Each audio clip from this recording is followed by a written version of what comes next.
Everybody to the meeting of the Resource Management Committee for Tuesday, the 1st to the 25th, 2025. I'll start with the prayer.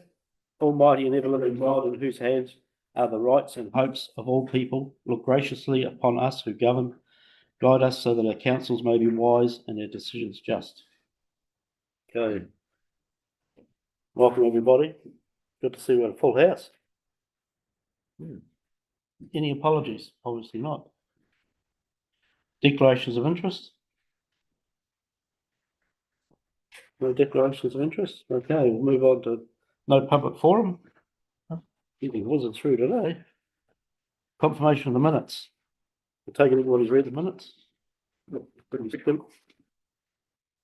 See it. We're going to move it for the minutes. Happy to move. Peter, Second second Mark. All those in favour? Aye. Anything coming from the minutes? Anybody? Okay. Go on to the actions list.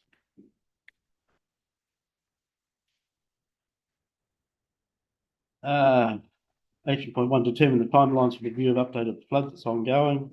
Number 2, investigate delegations. These Western District Council ongoing. Number 3, present a paper documenting the pressures on Lake Canary and potential responses. That's completed in the paper today. Action point 4, arrange a workshop with interested parties and consents compliance team to collaborate and agreed set conditions for the alluvial gold mine consents ongoing. And number 5 is ongoing, provide information to councillors around legal requirements. Okay.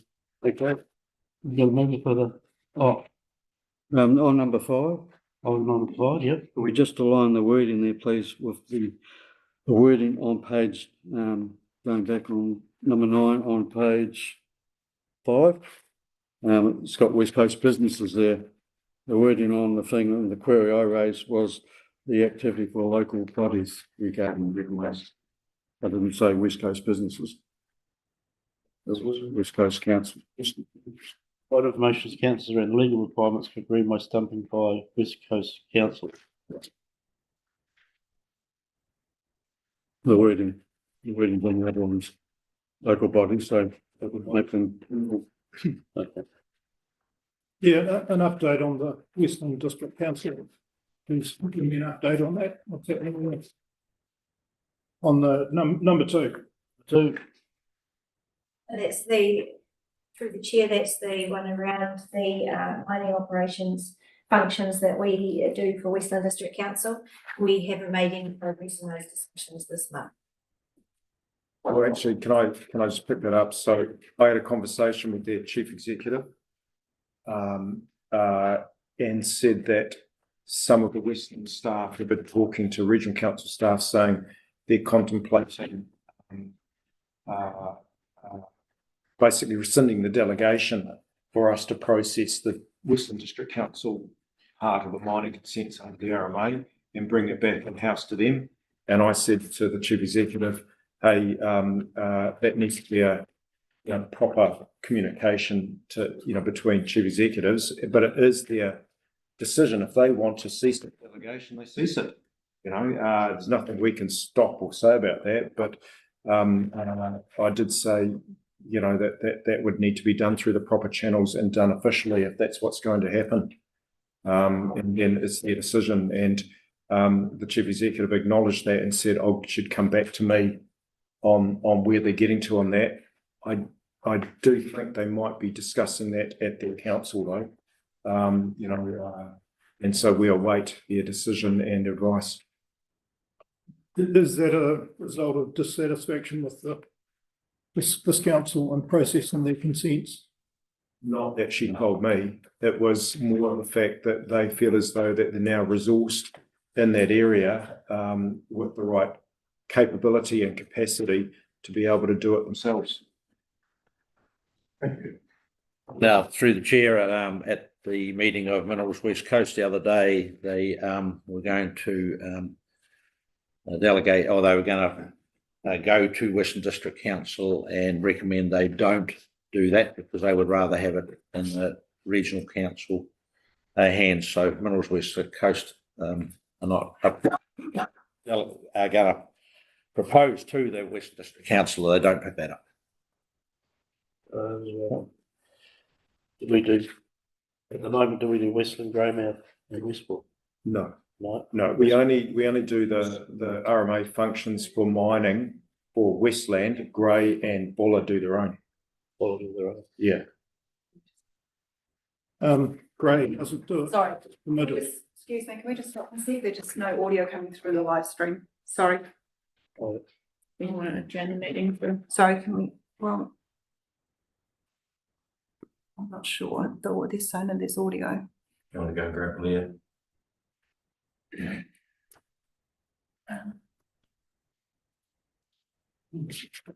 Is someone recording? Yeah. Right. Sorry about this. Technology, yeah. Sorry. Hi. Is that okay? I think she did check my answer, actually. So it should be.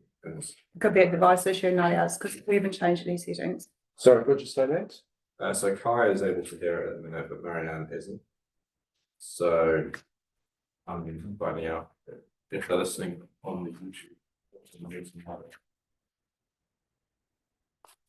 If I right now. Yeah. We'll test it. Okay, thank you. If you could do that, that'd be great.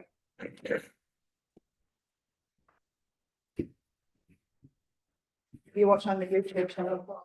It's fine. Fine. Okay, sorry. Sure. Sorry about that. Thanks. So, what's the comment on that? Chair, yeah, I'm a bit concerned about it going back to this one as well. So because it's another layer of work for the mines.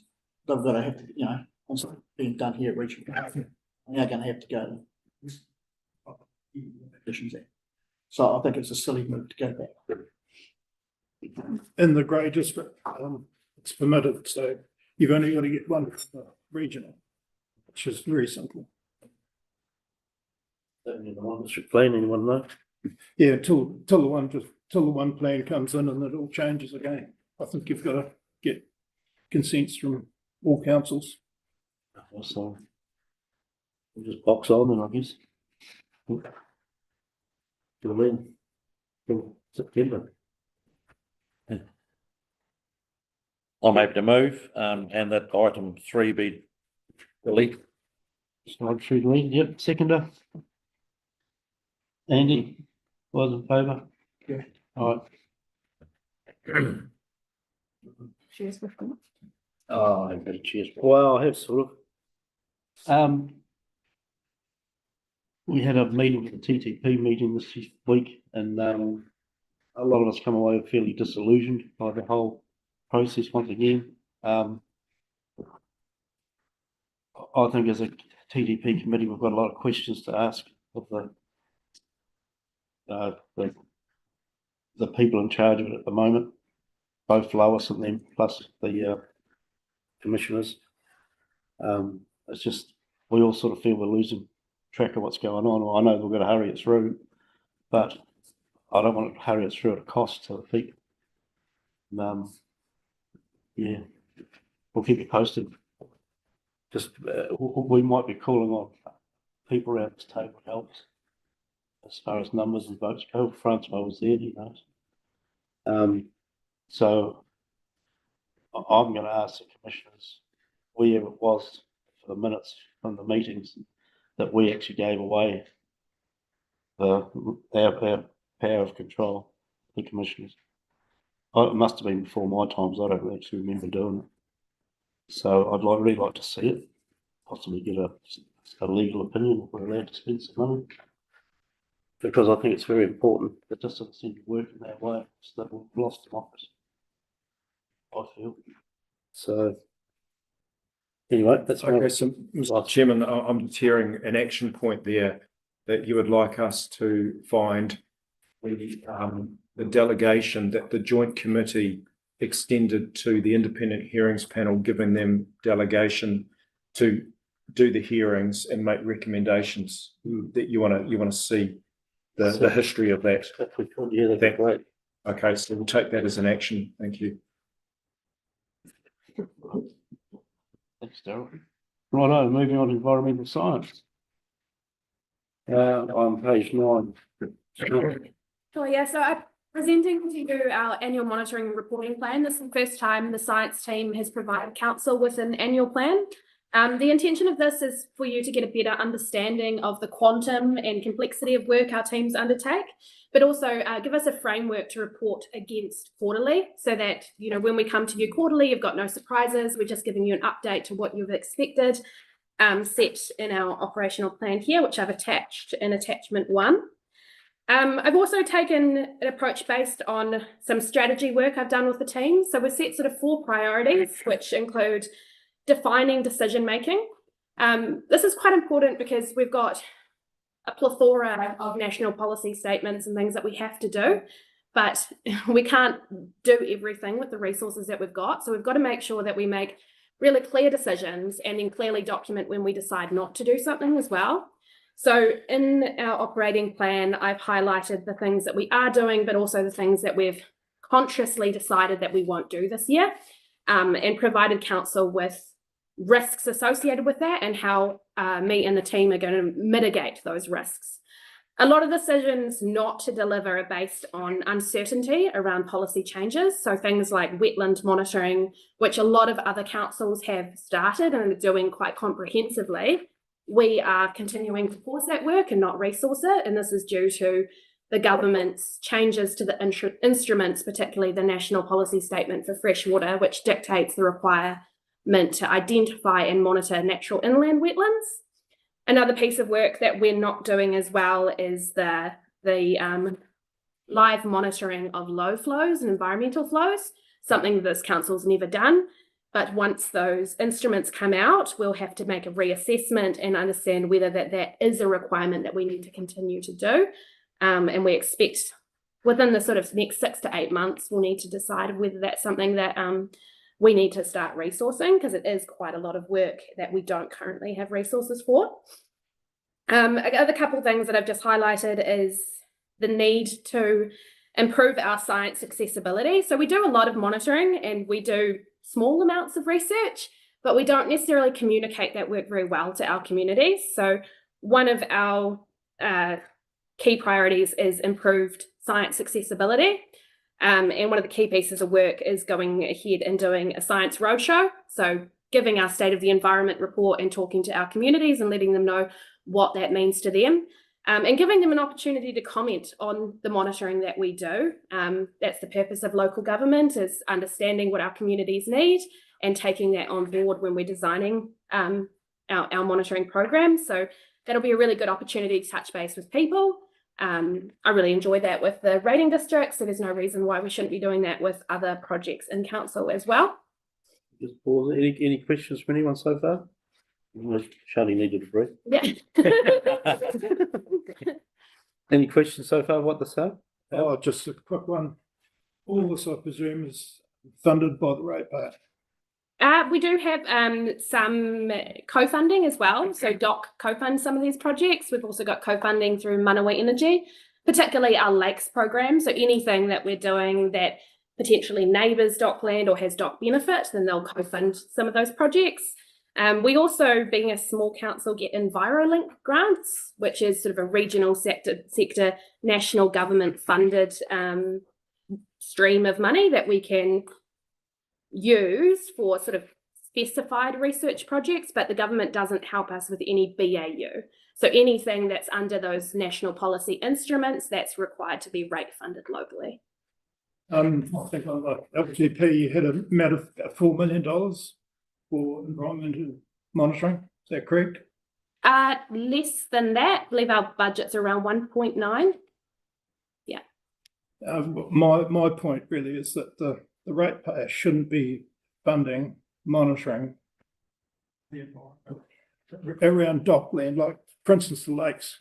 The ratepayer doesn't own those lakes. I don't know who exactly owns them, but there's a lot of ratepayers' money, a lot of pensioners paying rates. They're funding this environmental program for land that's not not under the control of this council even.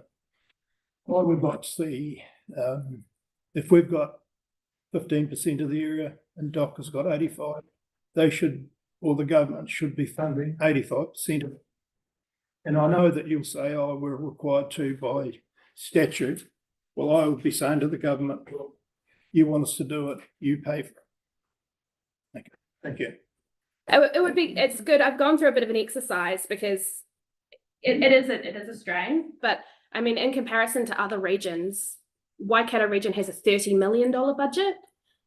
So to do the same stuff. So it's, you know, we are struggling on what we've got, and we don't have the resources to do all the work and meet where other regional councils are at. And we are collaborating with those partners as well. So yeah, I don't disagree, and it is being considered, but. Okay. I'll make my point. Thank you. Through the chair, I back Alan's views up too. Because a lot of this monitoring is on government land, not the ratepayers' land. So why are we paying for it? We already That's pay a not lot of quite money. accurate.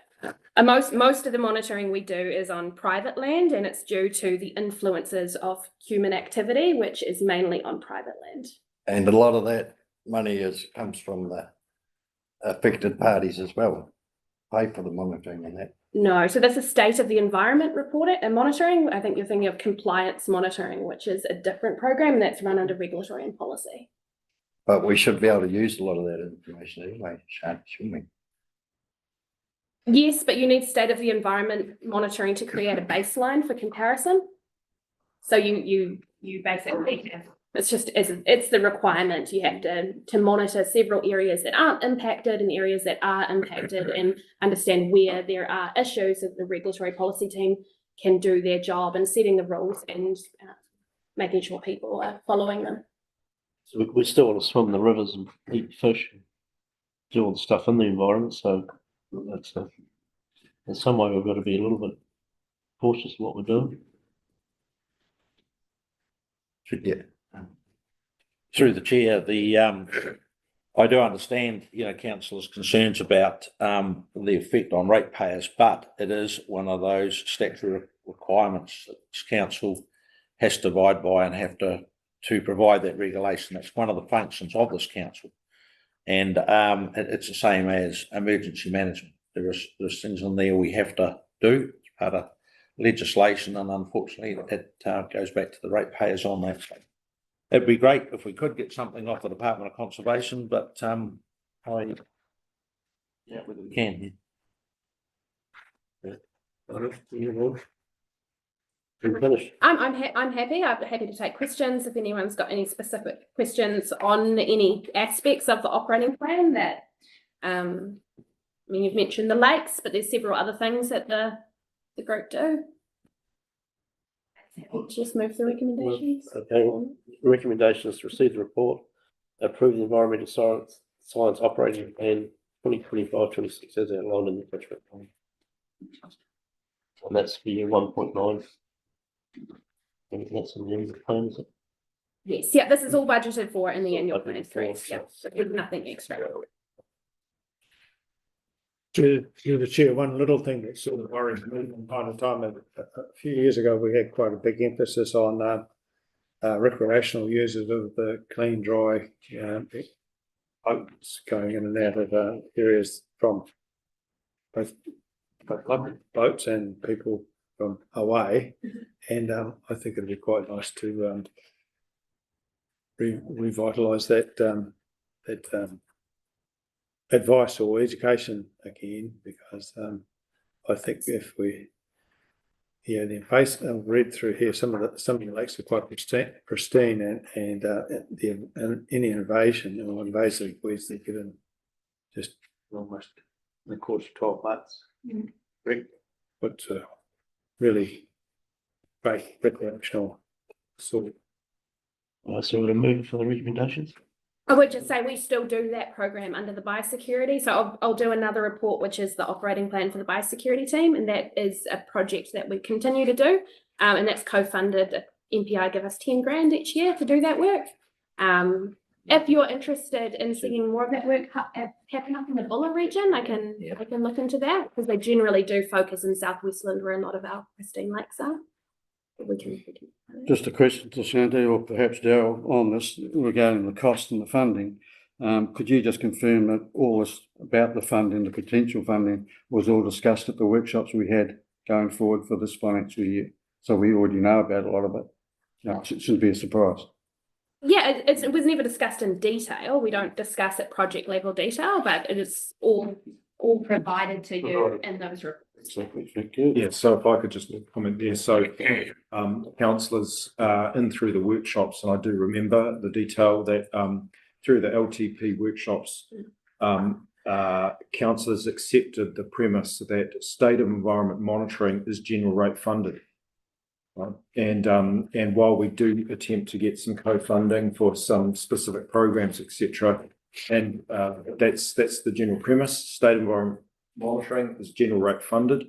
And when I say state environment monitoring, we are meaning our water quality, air quality, any coastal monitoring, but we're also talking about our hydrological monitoring, which is for state of environment, and flood warning, which is a very critical part of that environmental monitoring.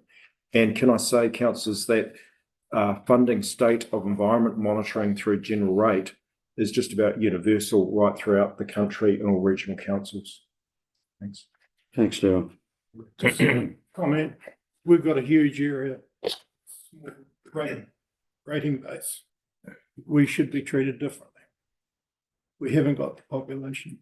I just can't see the justification in a pension in Westport, for instance, funding through his rates, the monitoring of Lake Brummer. It doesn't make sense.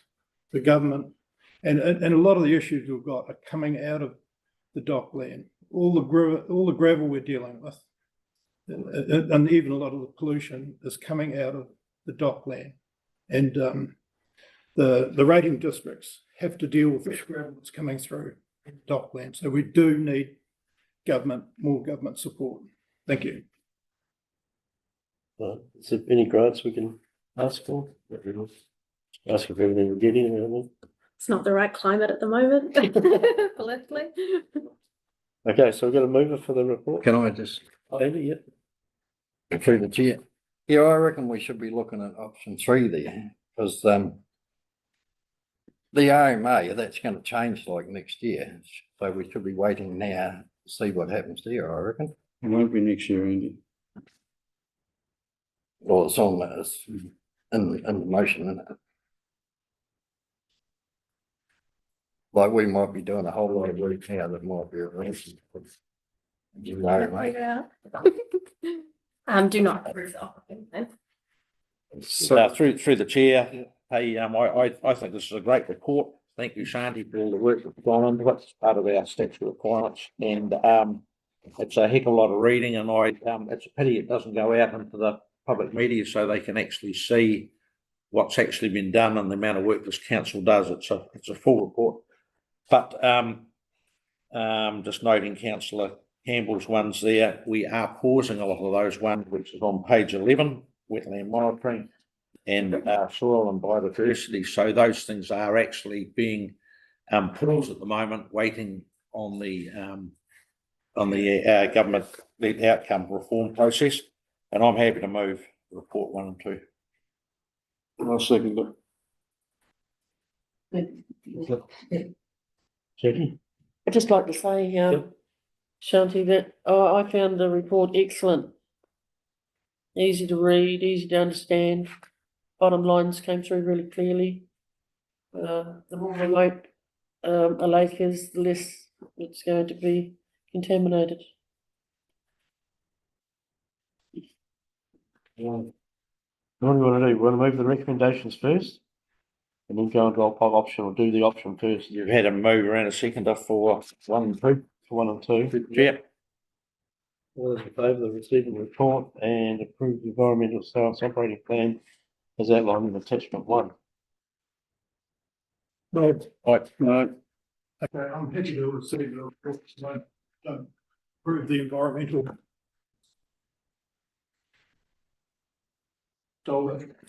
Yeah, and I'm against it. I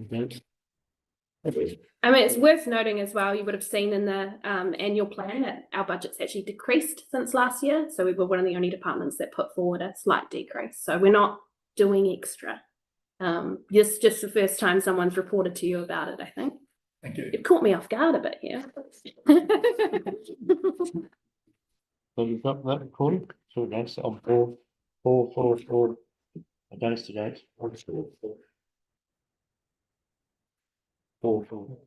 four, two against, okay.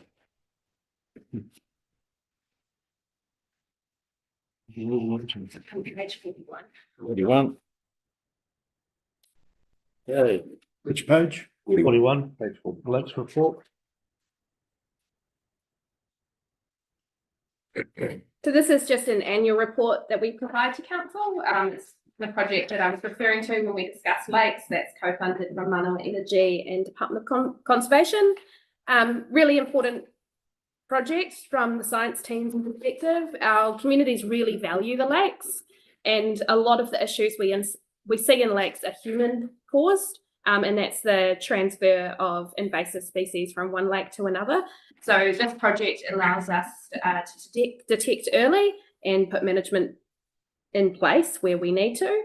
I've also just provided a bit of an update on Lake Kaniri as well as a request from the Resource Management Committee on the state of that based on concerns around land use pressures.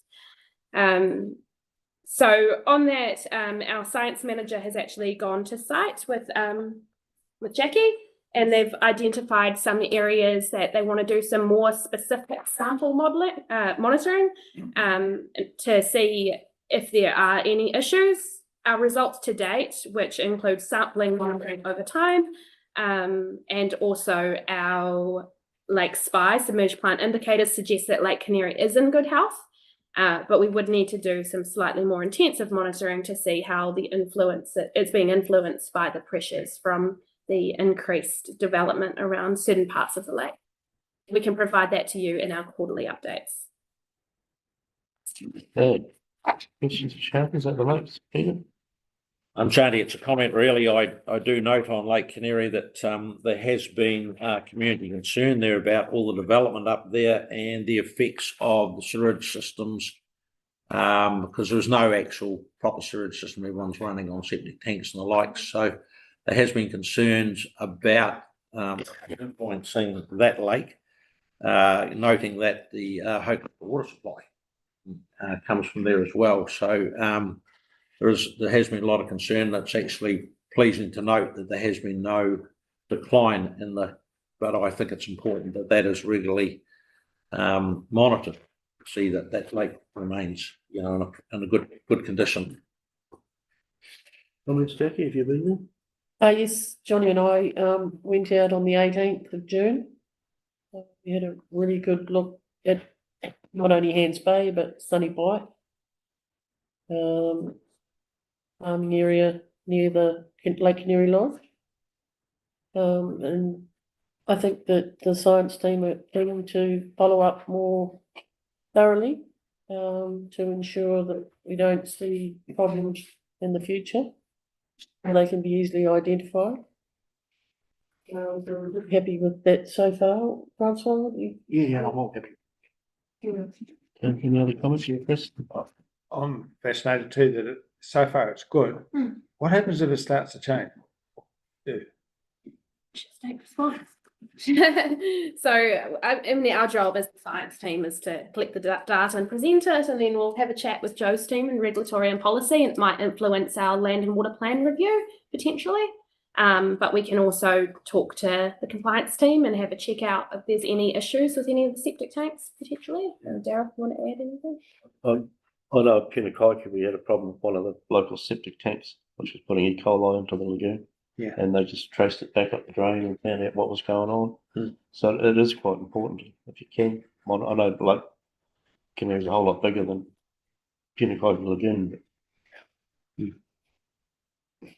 It's just that the town water supply is really, really important, and that the E. coli started showing up, then to try and reverse it or The district council do their own the quality monitoring as well under the water drinking guidelines. So they're always testing that as well. So it's sort of independent.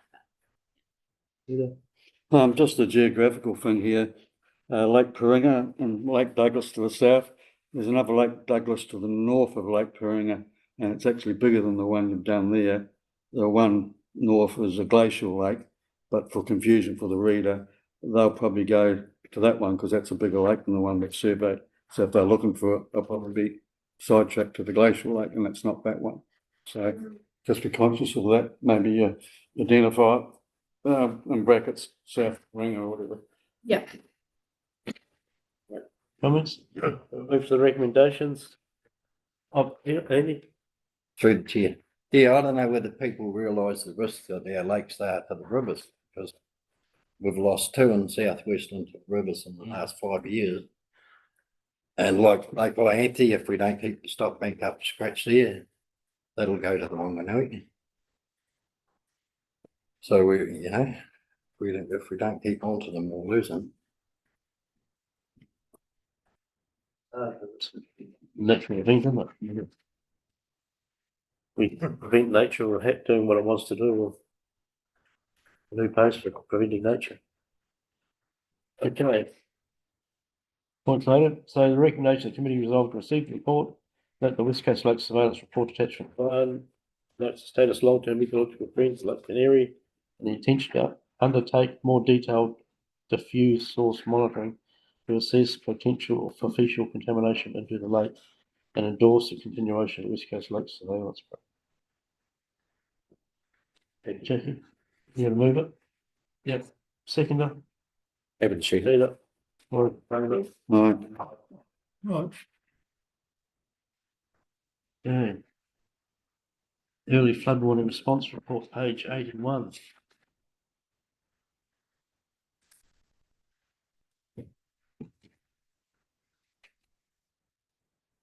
Jody, again. This is the last one from me. This is just giving you an update on the significant amount of work our teams have been doing to improve early flood warning and response procedures. The main part of that work was updating our flood manual, which was in a bit of a poor state, if I'm honest. Now, quite a lengthy 160-page document that includes a lot of updates. So just clearly defining roles and responsibilities is a really big one, but define decision-making frameworks, a set cycle for review as well, version control, things like that. I've updated all the call lists, warning protocols, and added catchment-specific guidelines. So every catchment will have its own set of triggers that our teams will go out and do things with. We're still collating a lot of information, but now we've got a really good framework to insert the information as it comes and set up a whole lot of procedures as well, just for what we do during a flood response. We also added a coastal flooding guide. Again, this still needs quite a lot of more detail, but we've got the framework there now. We've got all of our coastal flood risk sites in the flood plan, and some thresholds on what we do when we receive storm surge or wave warning from the Met Service. A little bit there on the flood impact risk specialist team, which has been really successful in getting this together. Emergency management and the catchment management engineering team are really involved in this, as well as hydrology, and have put a lot of work into this. And I just put a bit of information there on the model integration. So now we've got a section in the flood manual that talks about how we use flood manuals, noting that we've got, a really good model in Westport, but we don't have calibrated models anywhere else in the region. So we do acknowledge that, we've got these uncalibrated models and they might give us the timing of the flood event, but we don't have a lot of confidence in how we use those models. So something for councils in the future to consider is whether they want to have some more detailed modelling in other catchments across the West Coast. Example, Hokitika or down in Franz Joseph might be something worth considering. Any questions on that one? Nelson. To the chair. One, I tried to find the West Coast, the Regional Council flood manual. Can you tell me where it is? I was really interested. It's an internal operational document, no. No, it's an internal document. It's not for public because it does have ring trees for people's contact numbers and other things in there which you don't want to have, up on your internet. It's an internal document. Staff Ready Council. Yeah. I'm quite interested in it myself because I get involved with civil defence. Right. And Yeah. if we see an abbreviated version of it would be quite good because I quite like to know what trigger points are. Sure. Come up with things like that because Well, I think offline, Shanti could talk to you about that and That's sit great. down. Yeah. Yeah, we are doing workshops across Yeah. the region as well with the flood manual. I've got the first one next Friday with Buller District Council. We've provided them with a flood manual and go through it detail. And Chris could come along. This is what we do and how are you going to respond to this? We might do something similar with controllers as well. come because Yeah. that sort of thing is, Red and butter. well, it's stuff I am very interested Yes, in. So that'd be great. Yeah. Thank you. Peter? I support the recommendation, to continued implementation and improvement to the system. I mean, the early flood warning response procedures are essential, to our communities with changing events. I'm not sure, just look at what's happened at the top of the south in recent week, they got continued more flooding and bits and pieces, and the early warning is definitely a way of saving lives, and it's essential for our community. So anything we do to improve those systems, I fully support, and thank you for your work and the staff in doing that. I'm happy to move. Recommendation? Yep. Seconded. Chris, Chris, all those in favour? Resource management reform. Yes. Thanks, Shanti. Very good. Yeah.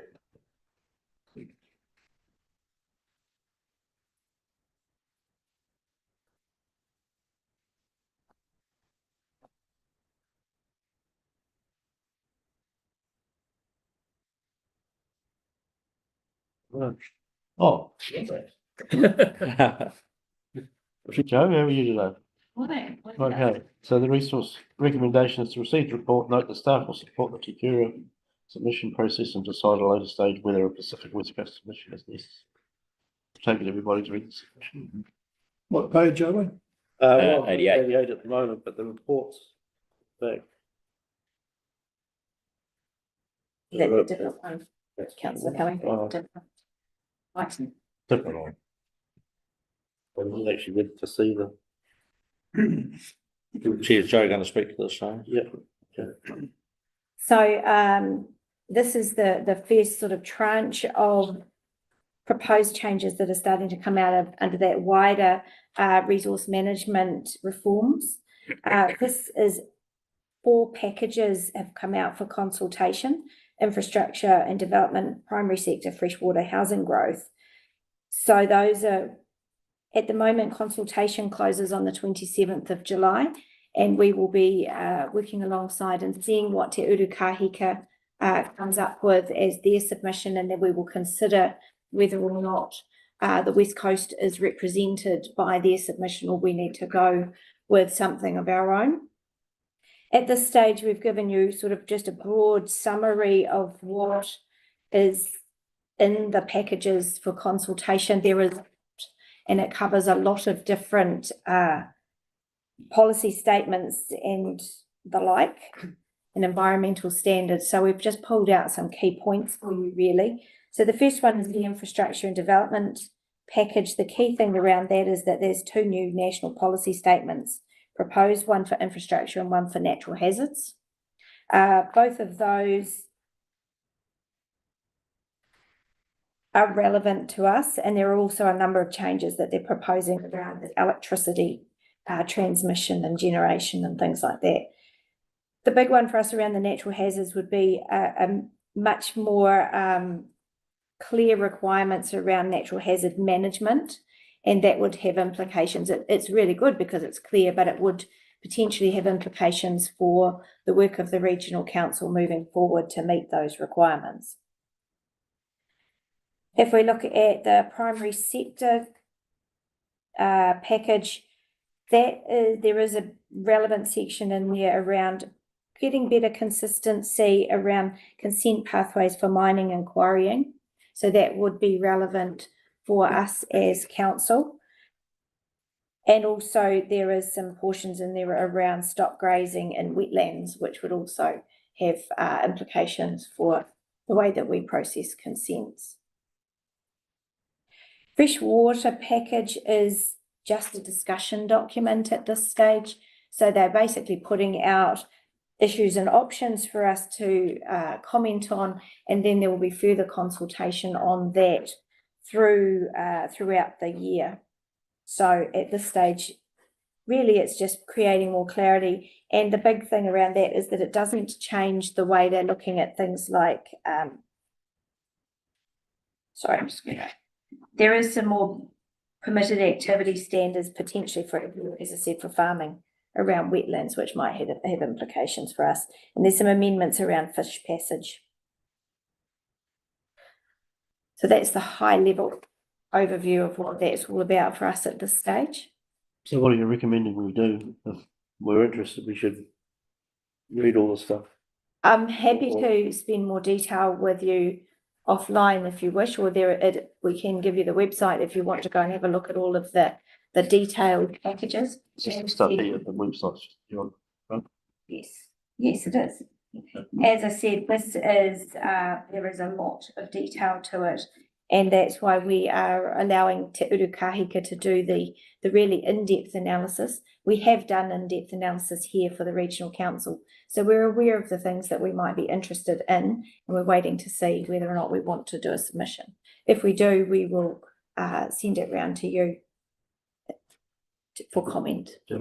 So the purpose of this paper, councillors, is just for noting, it's really foreshadowing that this major piece of RMA reform is on us and the country, and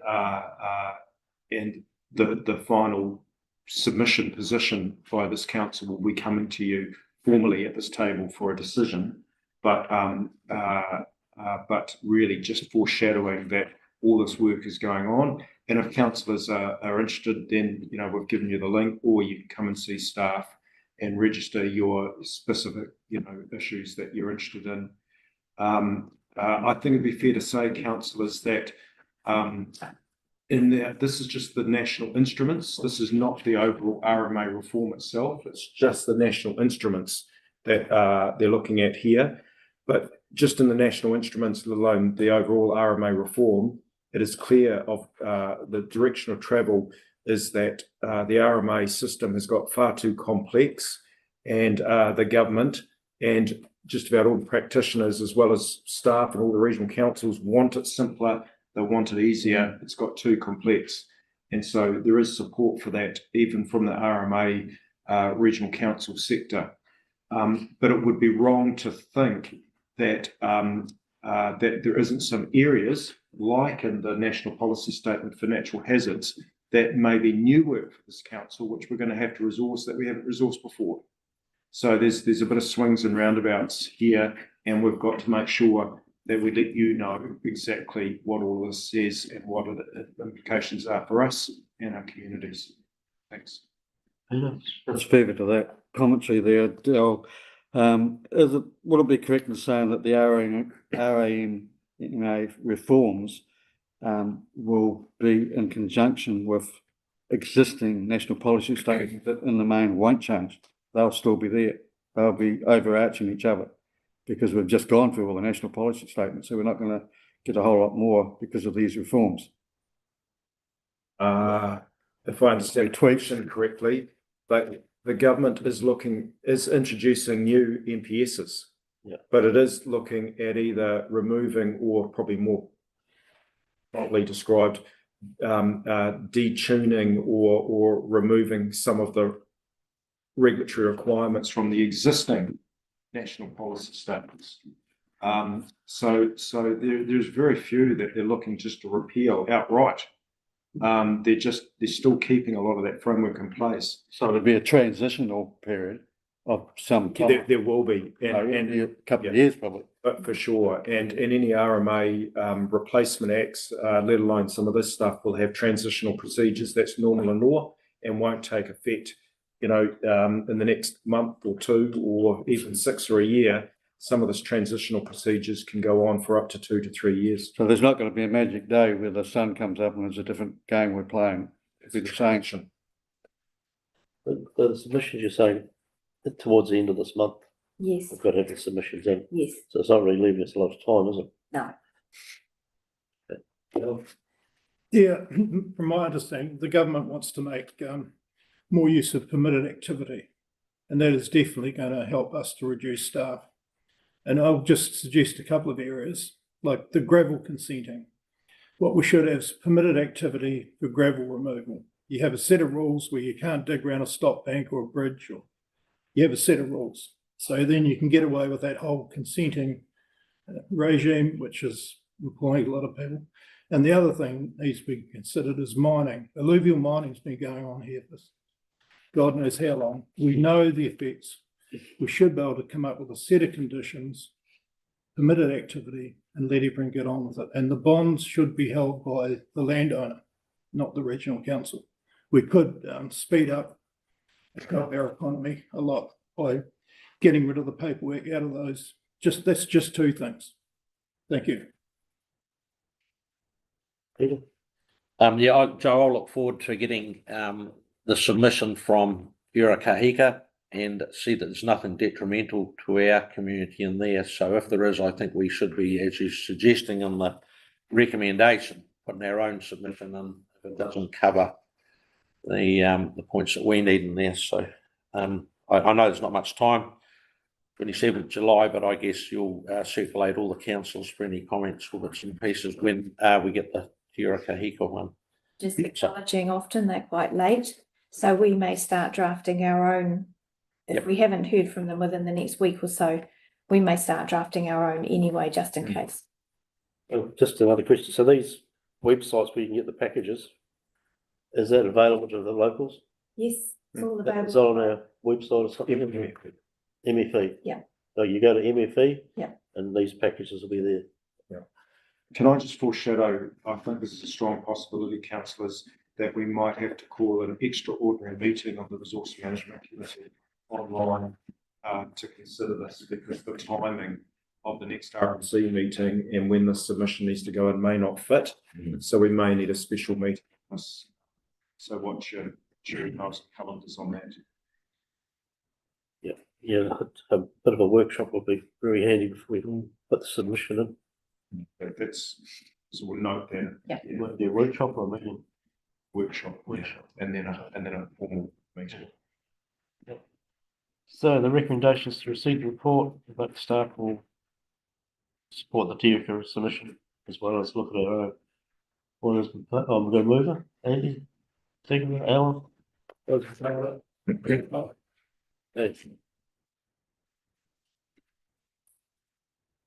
So this one is report seeking approval for to consult on the dams policy. Yeah, it's page 95. Recommendation to receive the report, approves public consultation on proposed policy on dangerous dams, earthquake-prone dams, flood-prone dams, with a special consultative procedure, and agree to delegate to the chair the appointment of 3 consultation panel members to consider the public submissions on the policy. So I take it we're going to have a consultation. That's going to go to consultation for everybody. Okay, Joe? Thank you, Mr. Chair. So this one is about an update to the dams policy. The last one was drafted in 2006 and doesn't reflect the current dams that came through in 2022. So this is a long overdue update to the dams policy, and I need to acknowledge that Gavin Palmer is online, who's done all the background work for this. What we are proposing here is that this does meet the significance and engagement policy, so it requires some consultation. It would only be predominantly making it available on the website for a period of time and targeting the people that we know that have an interest in dams, as in landowners who have dams and things like that, to ensure that they are aware of and give them a chance to consult on this policy. So this paper is seeking your approval to do the consultation and also to delegate to the chair to appoint 3 members to consider any consultation, because we're not sure that this needs to be a full council consultation opportunity to hear submissions. That's up to you. The other suggestion, just so you're aware, is that we would do the consultation at this stage, but we would hold over any decisions until the new council has been formed. So we would bring the recommendations regarding the policy to a sort of a November or a December meeting for the new council. That is the suggestion that we've got here. Joe, how many how many submissions do you think you would get? I mean, how many dangerous dams are we talking about here? 2. I was going to ask.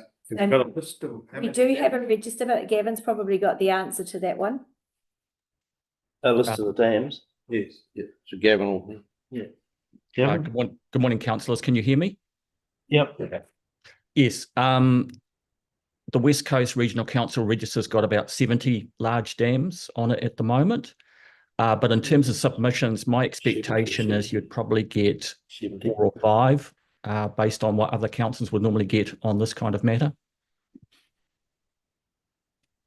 Is there a map for people who don't know? Could somebody go somewhere and just find out whether it's a pond or a map or a dam? I don't believe we have a map. We have a list. We basically have a register of those that we've consented. We also don't have any old ones that are unconsented on the register at this stage. Through the chair, just what actually qualifies as a dam? Because is it a certain size, a certain lake area? Because I know with Stockton, they gave up doing dams or avoided doing dams in terms and made sumps, because sumps dug into the ground and don't qualify in a dam for that very the danger of creating a dam. And just like to get a little bit clearer on my head, what do you call a dam? I'll give it to the expert in that one. Yes. So under the Building Act, there's a very precise definition of what a dam means. And in terms of how you measure a dam, the regulations define that you measure the bit that's above ground. So if you've created a dam by digging a hole and then creating a structure above ground, it's the above ground piece that you use to measure the height and use that to determine whether it's a large dam. So Gavin, could you just say what the dimensions are, for that above ground? Yes. So under the Building Act, there's a definition of dam which is independent of its size. It's based on its function. So that includes things like water storage dams, hydroelectric dams, mines tailings dams, maybe wastewater ponds, that kind of thing. It's based on its function around containing water or other fluid. Then when it comes to defining a large dam, that's based on a height of dam measured from its toe to its crest of 4 meters or more, and a storage volume of fluid or water of 20,000 cubic meters or more. It has to pass both of those 2 tests to be a large dam. And just one further clarification, if you could, Gavin, please. That 4 meter height, is that on the inside or outside of the face? It's on the outside of the face, measured from the downstream toe to the crest. And in the regulations, there are definitions of where precisely you measure it to in terms of the crest. Yeah, that was my understanding. I thought it was 3, but 4 meters above normal ground level. Over that it becomes a dam. Well, no, so that's not quite correct, councillor. That's those dimensions qualify for a large dam. Okay, you can have smaller dimensions and it's still a dam under the RMA. So just for clarification here, we're talking about specifically the statute of the Building Act, not the Resource Management Act, and not our Land and Water Plan. And we're talking about the Building Act controlling specifically large dams that are in excess of those dimensions as a structure, just like you would, the Building Act would exert the controls around a multi-story building or something like that from a structural perspective. Yeah, so we mustn't get confused between the statutory requirements that we have to uphold around the Building Act versus the statutory requirements around the Resource Management Act as articulated in our Land and Water Plan. They're two separate things. Through the chair, Gavin. So if it's 4 metres, that's fine.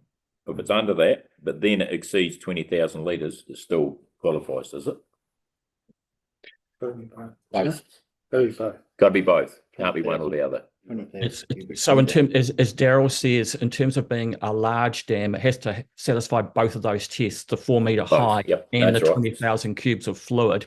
However, to be a dam, it has to perform the function of impounding water or other fluid, and it's quite separate from any height volume definition. So the sequence is a thing is a dam, and then it may be a large dam depending on its height and the storage volume.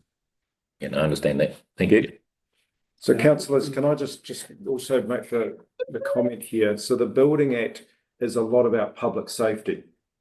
It's about really trying to ensure that correct engineering practice and design and build is around particularly large dams to try and safeguard against dam breaks and collapses. Yeah. And where this all came from, councillors, as some of you may remember, was the Apuha Dam collapse in 1997, because the rest of the world, especially the OECD sort of countries, already had a dam safety regime. New Zealand didn't, and it came in as a result of the Apuha Dam collapse. So this is almost specifically about dam safety and the safety of the structure and the hazard that create on a collapse and the release of that water downstream on effects of people and life and property. The RMA is much more about environmental effects of damming and water and things.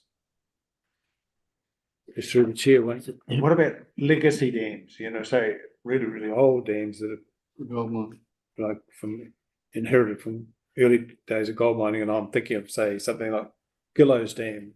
Yes. So the answer to that, councillor, is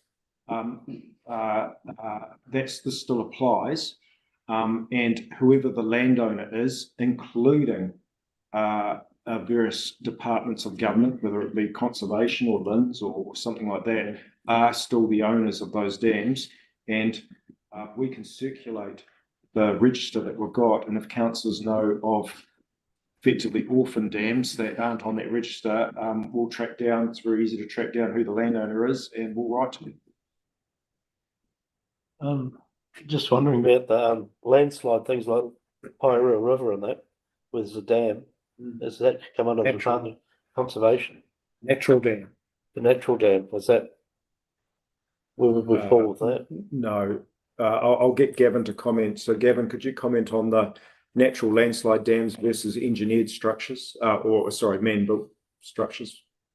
Yes, so a landslide dam would not be regarded as a dam under the Building Act, although the Building Act does include a natural feature that's been modified to form a dam. So there are some examples where people have taken a hillside and modified it in some way to form a dam, but no, not a landslide dam. So sometimes councillors, you know, what you can do is you build an engineered structure in a gap, but you might use a bit of the right or left as a bit of a spillway, which might be still the natural structure, but that's still all part of the design consideration. It's interesting. Any other questions, Gavin? Move on to the recommendations. Can I just ask a bit of clarity around item 3 about the delegate consultation panel members? So if there's no public submissions, there wouldn't be any delegation on it. Yeah. But what sort of are we looking for here on that? You're looking for commissioner type No, No, so this is not an RMA commissioner type process. It's a bit like, Chair Haddock, when, a subset of councillors heard the submissions on the land transport plan. It's exactly like that, eh? If you recall that, it was just like that. Subset of councillors, that's what you'll need to do. so we could ask for, in that there, we could ask for who was interested in being on that consultation panel. And it wouldn't necessarily be three, if everyone wanted to be in, they could. Although we're looking at triggering that after, You would do it before. sorry, yes. So that would be helpful, I guess, Joe, would it? Yeah. So if all councillors want to be on it, they didn't, we could actually, that would be okay. Okay, that clarifies that, so. So the submissions are going out now? Yes, so we will open a consultation up on the 8th next week and then run it for a month. And then we will allow time for if people want to make verbal submissions. And then we're going on our website, so or Facebook or something? Yes. And councillors, I can assure you, you will get submissions. Outfits, businesses like Manawa Energy, etc., they will submit. So you must plan to have a hearing of at least some submitters. Okay. Given the time frame, it'll be probably into the new council. It'll be, we'll consider those, because that's the consideration will be in November, so it'll be under the new council. So the proposal is we would hear the submissions with the existing council, and then staff would bring together the analysis of all of that and the consideration and the deliberations and the final passing of the policy would be with the new council. Okay, accepted, yep. Okay. So we move that? No? Did we move that recommendation? Okay, so I want to move that? Second. All those in favour? Aye.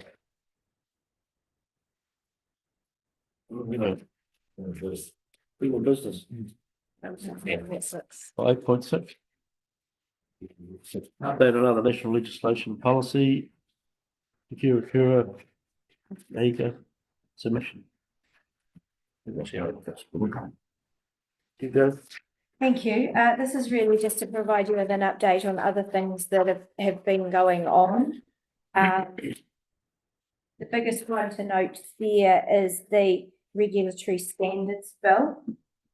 Excuse me. I have to admit that there's a lot of debate going on around the purpose of this bill. My understanding of it is that it's to try and set some guiding principles for the setting of regulations.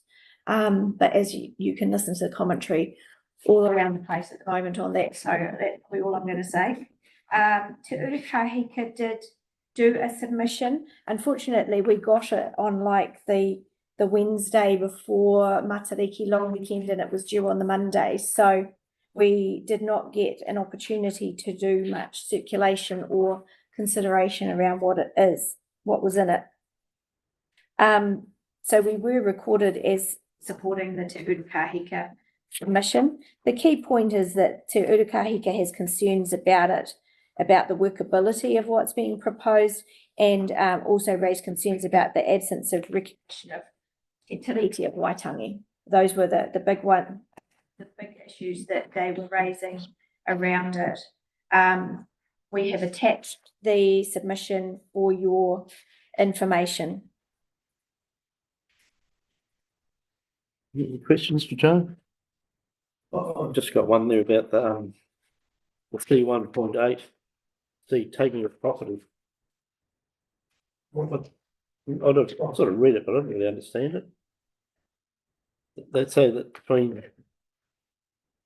this is the impairment of somebody who wants, if the government wants to take a wetland, which is taking a property, however well justified, the Parliament and Council could face unquantified costs each time they sought to regulate rendering legislative processes unworkable. Yes.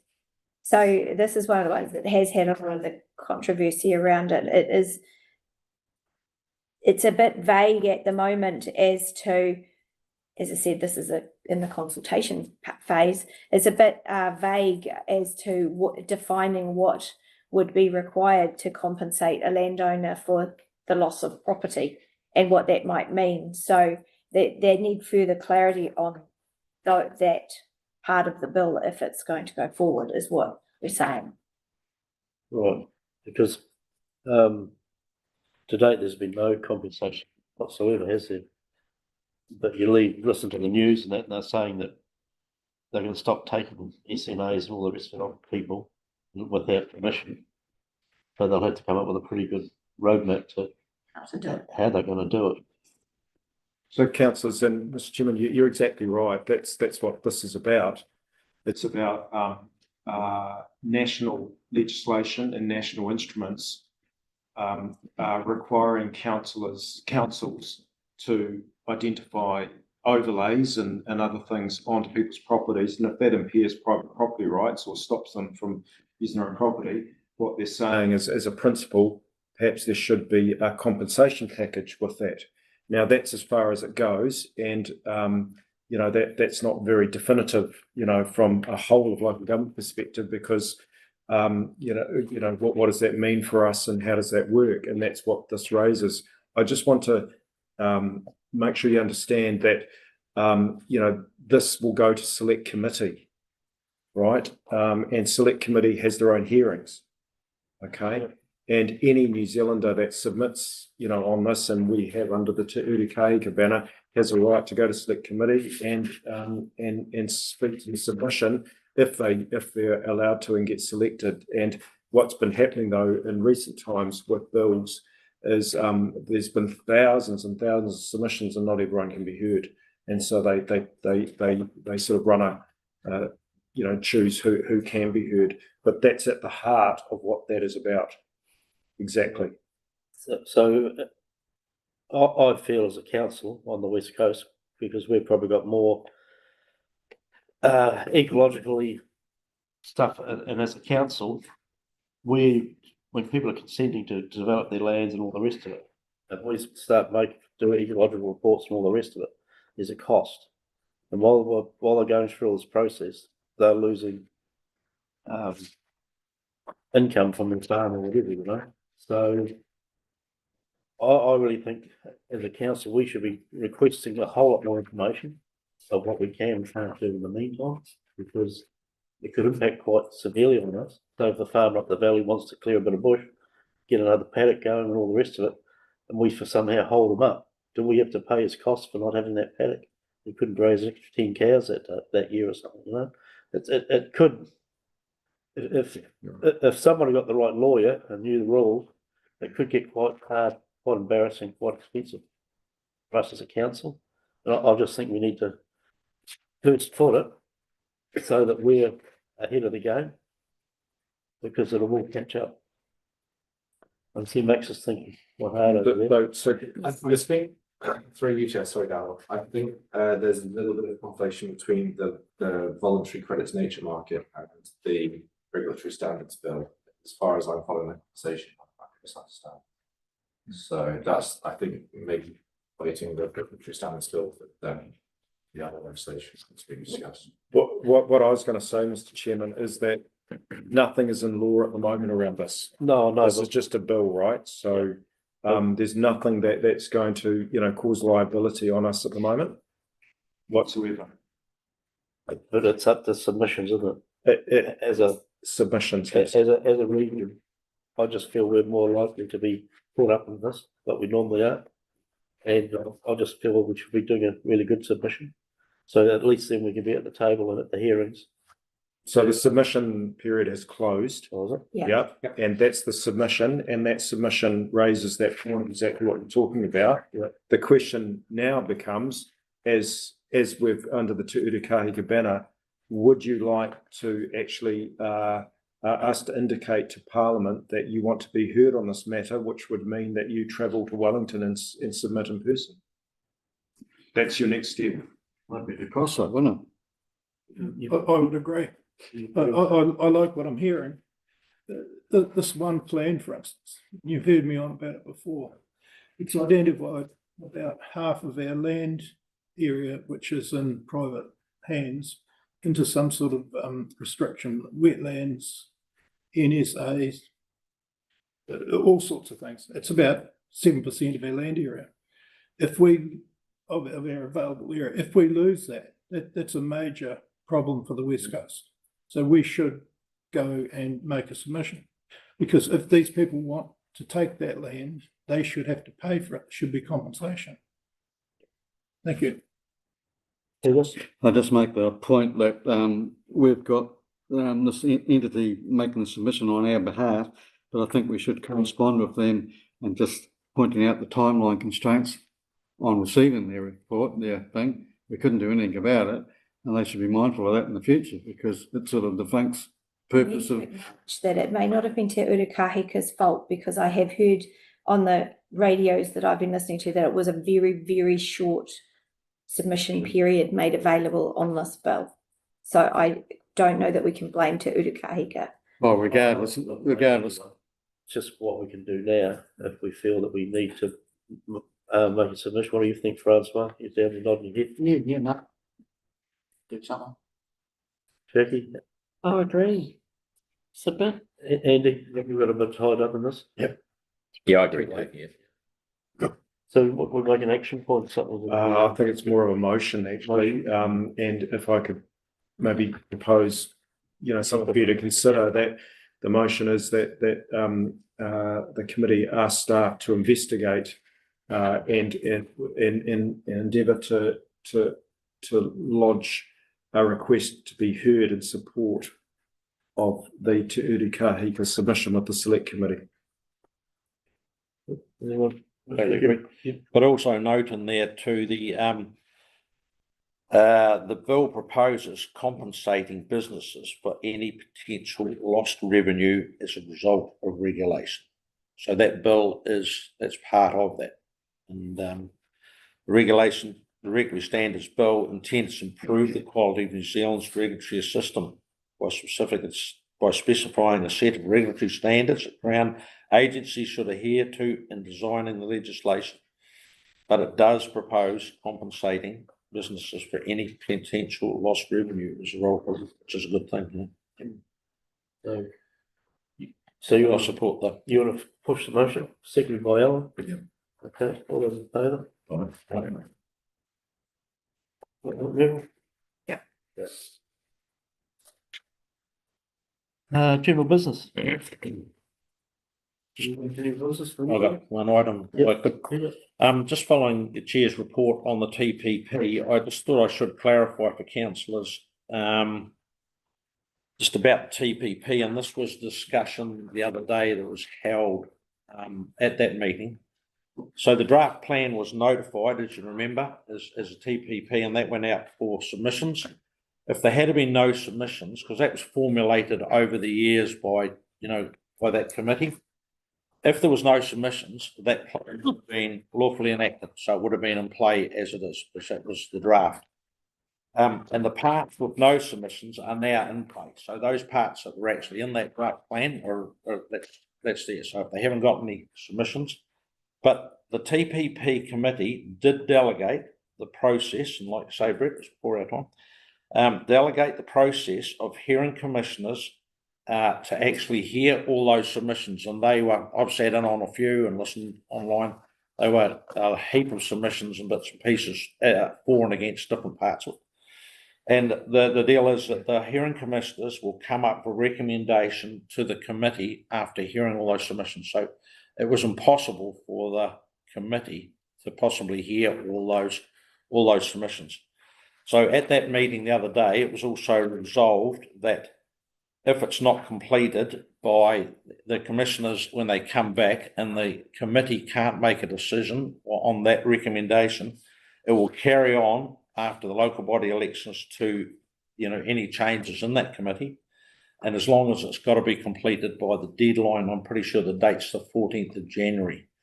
That was the government, that's already been extended once or twice. So that's the way the TPP is working. And so that recommendation will come back from the commissioners in August, September, be heard by the staff considered by the staff planners, and then that will be, then that whole thing will be come before the committee to consider the recommendations of the commissioners, and it'll be that committee will make the final decision. So that might clarify just something up there. Is that the way, Francois, you were there? You were understood it? Yeah. That was the motion that was passed.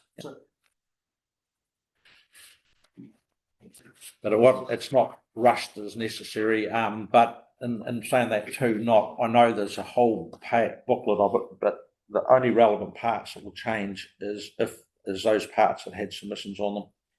So if there were submissions for it, none against, that would come what would be the recommendation to the committee will be that part. Clarification, thank you. Right. It's an ongoing project.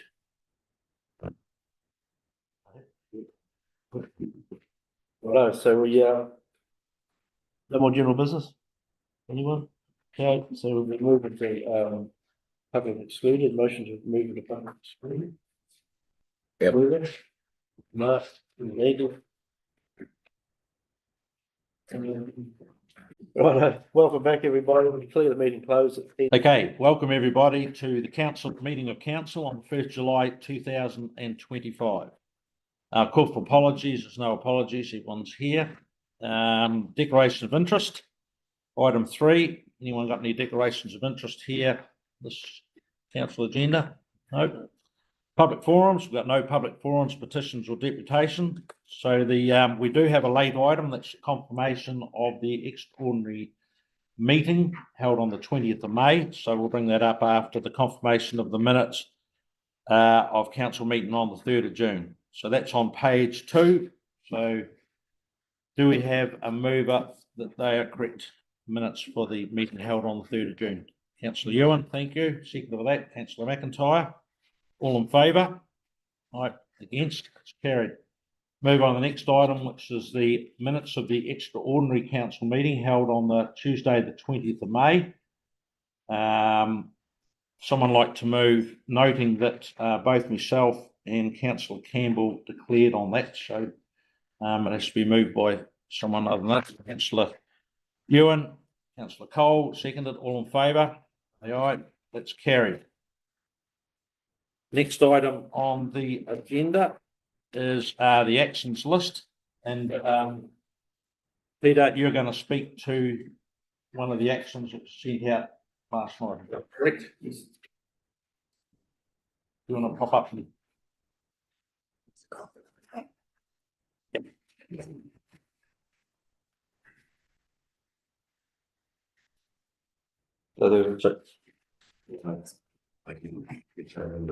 Yep, you're far away now, Pete. That's that's ongoing one, action 1. Yeah, so that was a request from Councillor Cummings for information around the contractors and consulting costs, and doing the comparison spent in 23-24 and what we've currently spent to date in 24-25. And so basically we did a comparison between the two. And remember, this is a 12 months versus 11 months, so it's not quite perfect. And what we're doing is give you an update for this when we actually go to the full 12-month comparison between the two. And currently, if we leave out, and we've left out the two council business units, the quarries and the basically VCS out of this, and looking at the data, basically so far this year we spent just on $3 million on contractors consultants versus what was last year for the same group income. So it's about a $2 million in those two numbers. So a good outcome from the point of view of that we're now not relying as much on consultants in certain areas of our business. This is really hard today.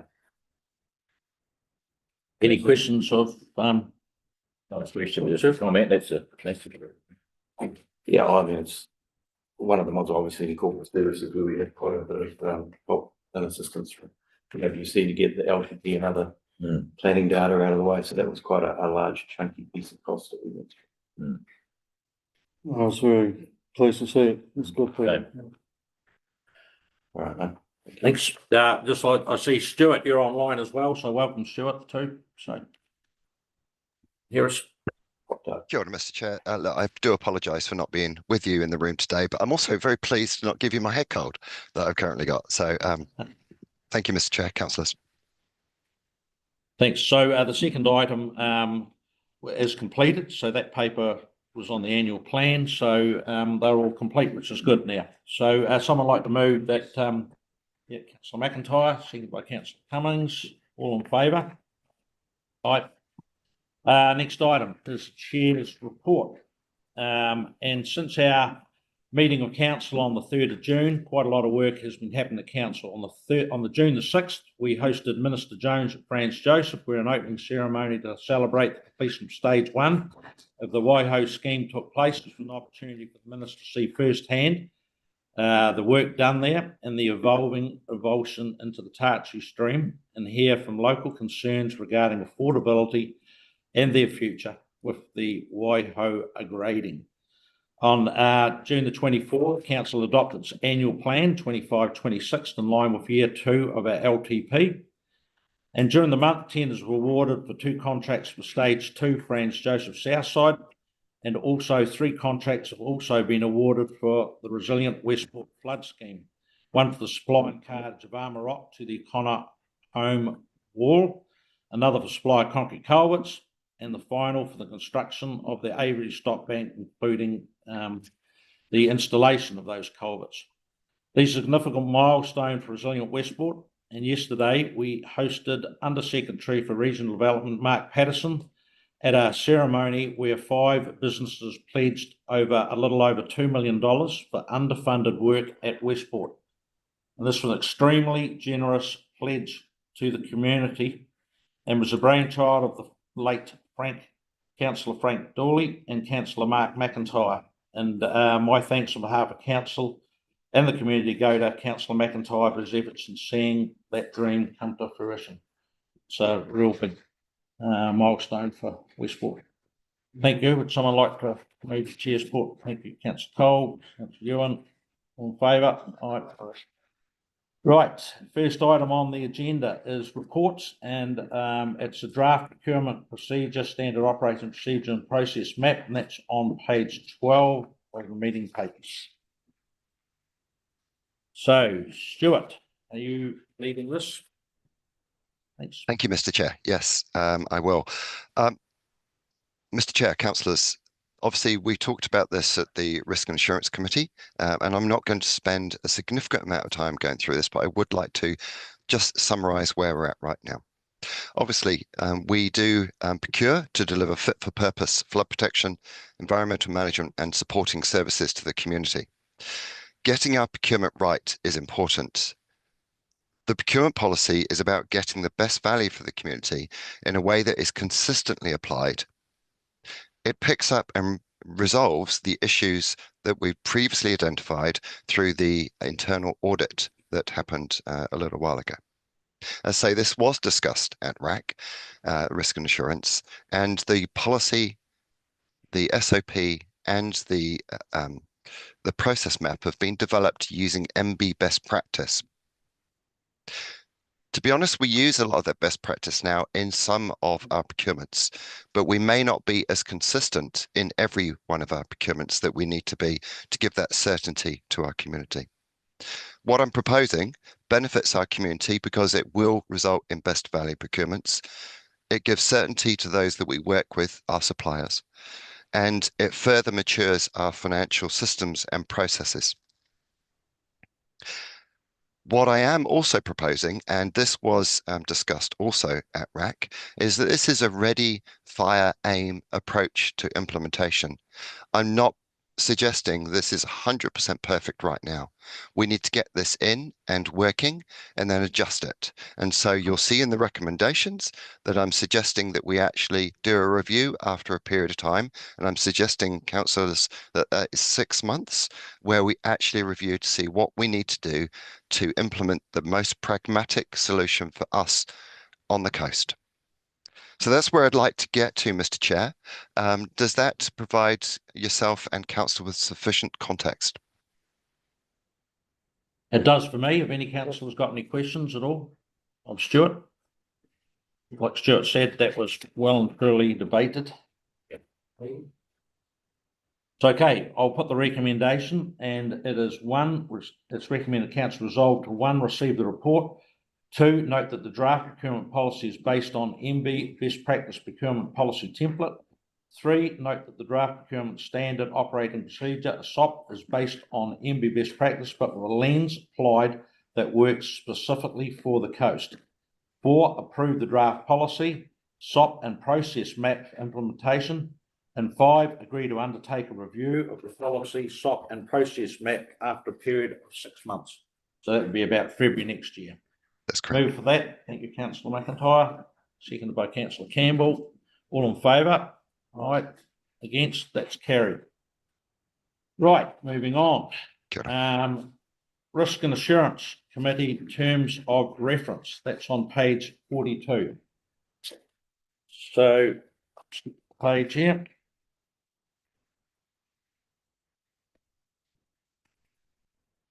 Okay, so Peter, you're going to speak to this? Yes. Yep. Through the chair, basically at the Risk and Assurance Committee meeting, we reviewed the terms of reference. And basically out of that came some changes that were done to the original terms of reference and then to the terms of reference that was provided to the committee. Committee have basically reviewed them and come back with some further changes to the actual terms of reference themselves. And today I am presenting those to council. The resolve to accept those changes and set the terms of reference for the next period for the committee to use till they review them again, which we've talked about doing annually. So it's something that it's just worthy of actually reviewing on an annual basis, just to make sure that everything is working correctly. Yep. So thanks, Peter. I just want councillors to note that pages 44 and 45 are the tracked changes as discussed at that committee meeting. So it actually tracks those changes, and pages 47 to 49 are the clean copies. So they are the ones of this passed that would be adopted. So the recommendation is, before we go into discussion, I'll move it and get a seconder. Recommendation is that council resolve to receive the report and note the attachments. To determine, well, we have determined, what did I have here? The recommendation receive and what do we have? So we don't need to determine what changes to the terms of reference will be adopted by council for this. We accept the changes of as they are. So that's a recommendation that we would receive and adopt that changes as they are. We've got to move for that. Councillor Cummings, second by Councillor Campbell. Open for discussion. Any questions? No questions? Put it to the councillors. All in favour say aye. Aye. Against? That's carried. Thank you. It's carried unanimously. Item 8.3. Thanks, Peter. Item 8.3, page 50. Proposed changes to the partnership protocol, the Mana Whakahone Eirope. So, welcome, Ashley. A larger version, attachment 1, easier to read. I think it speaks overs.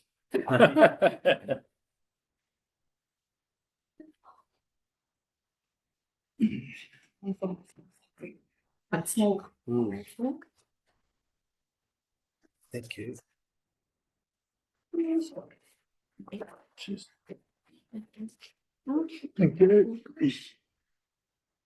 Thank you. So what I'm recommending here is that we actually I'll move those 3 items individually. So the first one will be to receive the report, and so have a move for that. Receive the report. Mark, second by Councillor Ewan. All in favour? Receive the report. Aye. Against? Councillor Birchfield.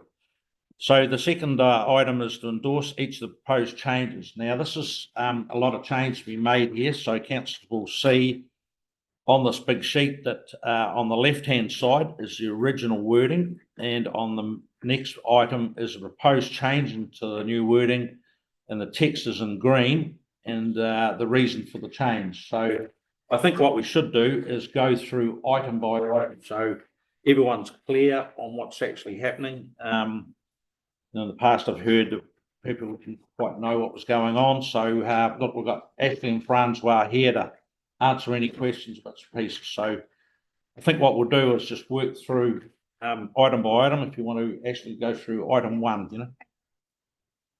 Peter, Yep. Peter, I signed this agreement originally. Yep. Now, we had legal advice before we signed. We've got this stuff here about 4 days ago.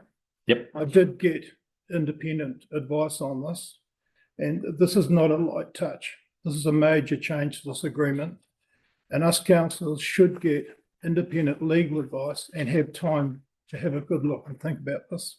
I would like this vote deferred until all the councillors have had legal advice and an independent interpretation of these changes.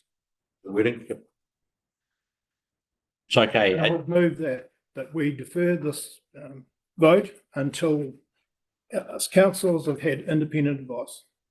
So one option, councillor Birchfield, is to go through and hear them individually and consider them, or would you rather have that as a workshop? Would you rather have that open council meeting to actually, but open meeting is okay, but I would like us councillors to get advice beforehand, because these are major changes. This is not a light touch. When I was the chairman, we got independent advice, and this is a major change. We need that advice before we even consider it.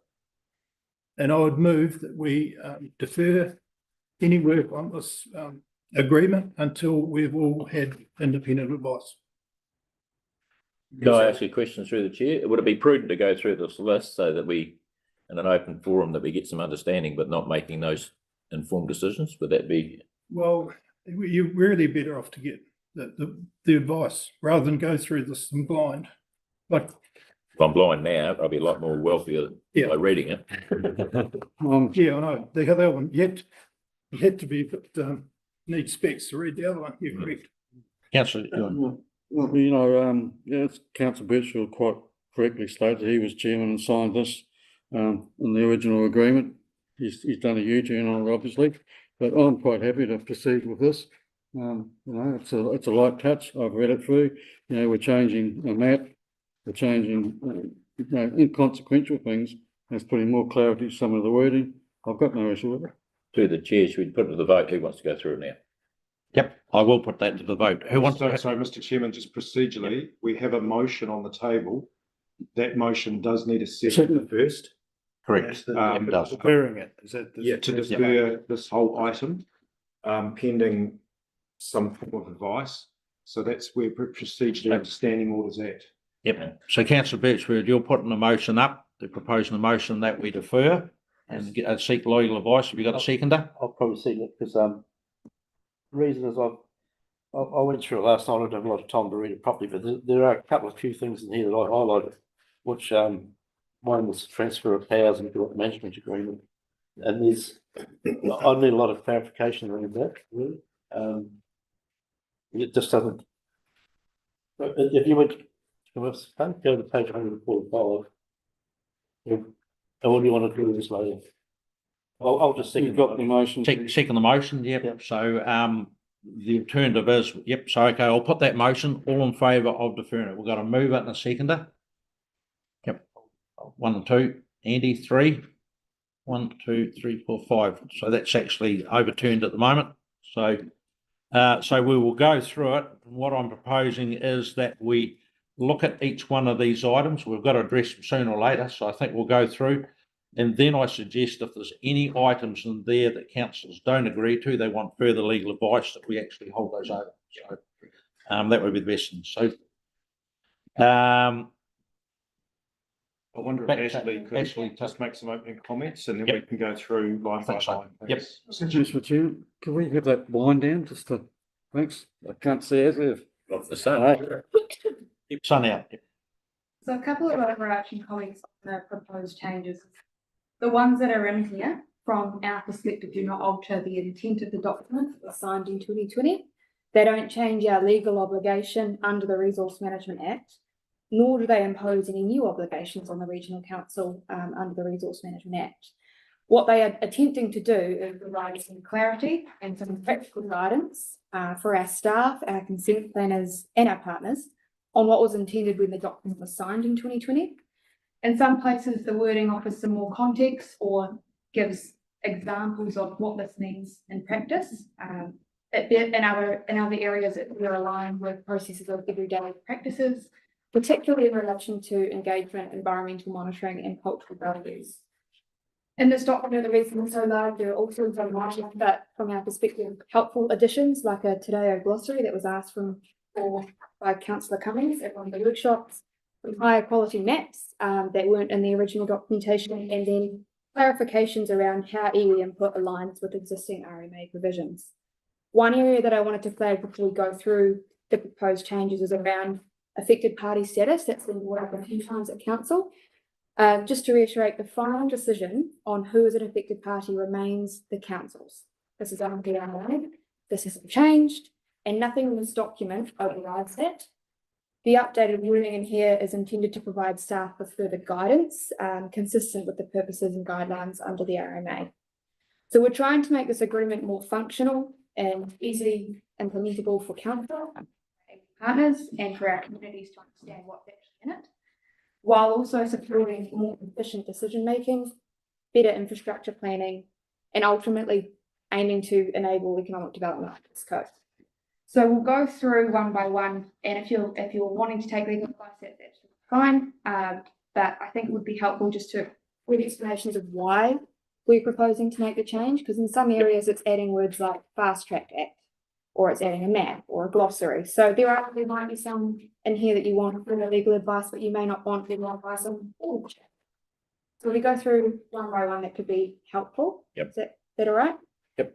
So that's the way it is. The council decision will be that approve, reject or amend. So in there, item by item. So if we approve them, then we only have to deal with the items that might be amended or rejected or seek legal advice on. So that's a council way I see it. If we agree on anything and we move that motion, but if there are areas in here that you're not certain on, you want more clarification, we can actually hold those over to a later date.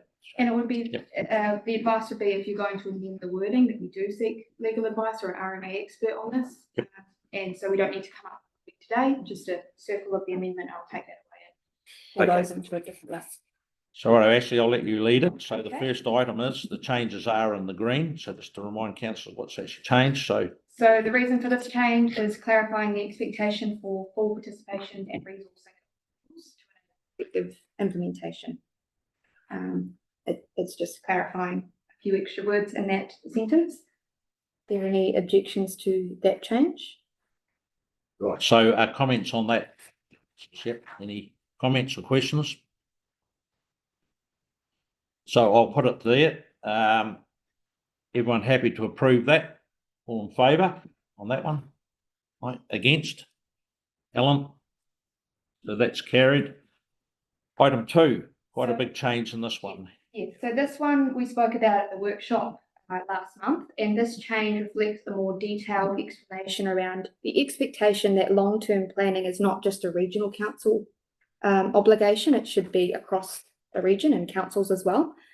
And whilst this is a partnership between Regional Council and Pōtini Ngāi Tahu, including this list of what significant activities are in our region, we feel is quite helpful. It provides some clarity on what types of activities should be considered significant and highlights the importance of this long-term planning so we can prevent some adverse outcomes.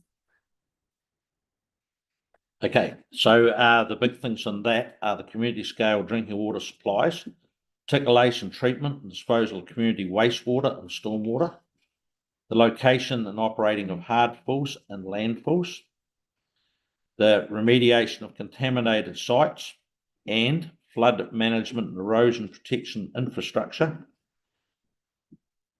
In the region, local infrastructure as a means of improving alignment between Pōtini Ngāi Tahu aspirations for water and coastal management and local authority Responsibility for local infrastructure. The parties are aware of the presence of Putini Ngā Tahu contaminants to be treated and discharged to land rather than discharged to water. So actually what I'm assuming in there, you are saying that, you know, rather than discharge via a treatment plant to the river, that would actually be in the long term, would actually be treated by on land, the discharge. It is, the sentence is saying that we're aware that the preference of Putini Ngā Tahu is discharging in that way.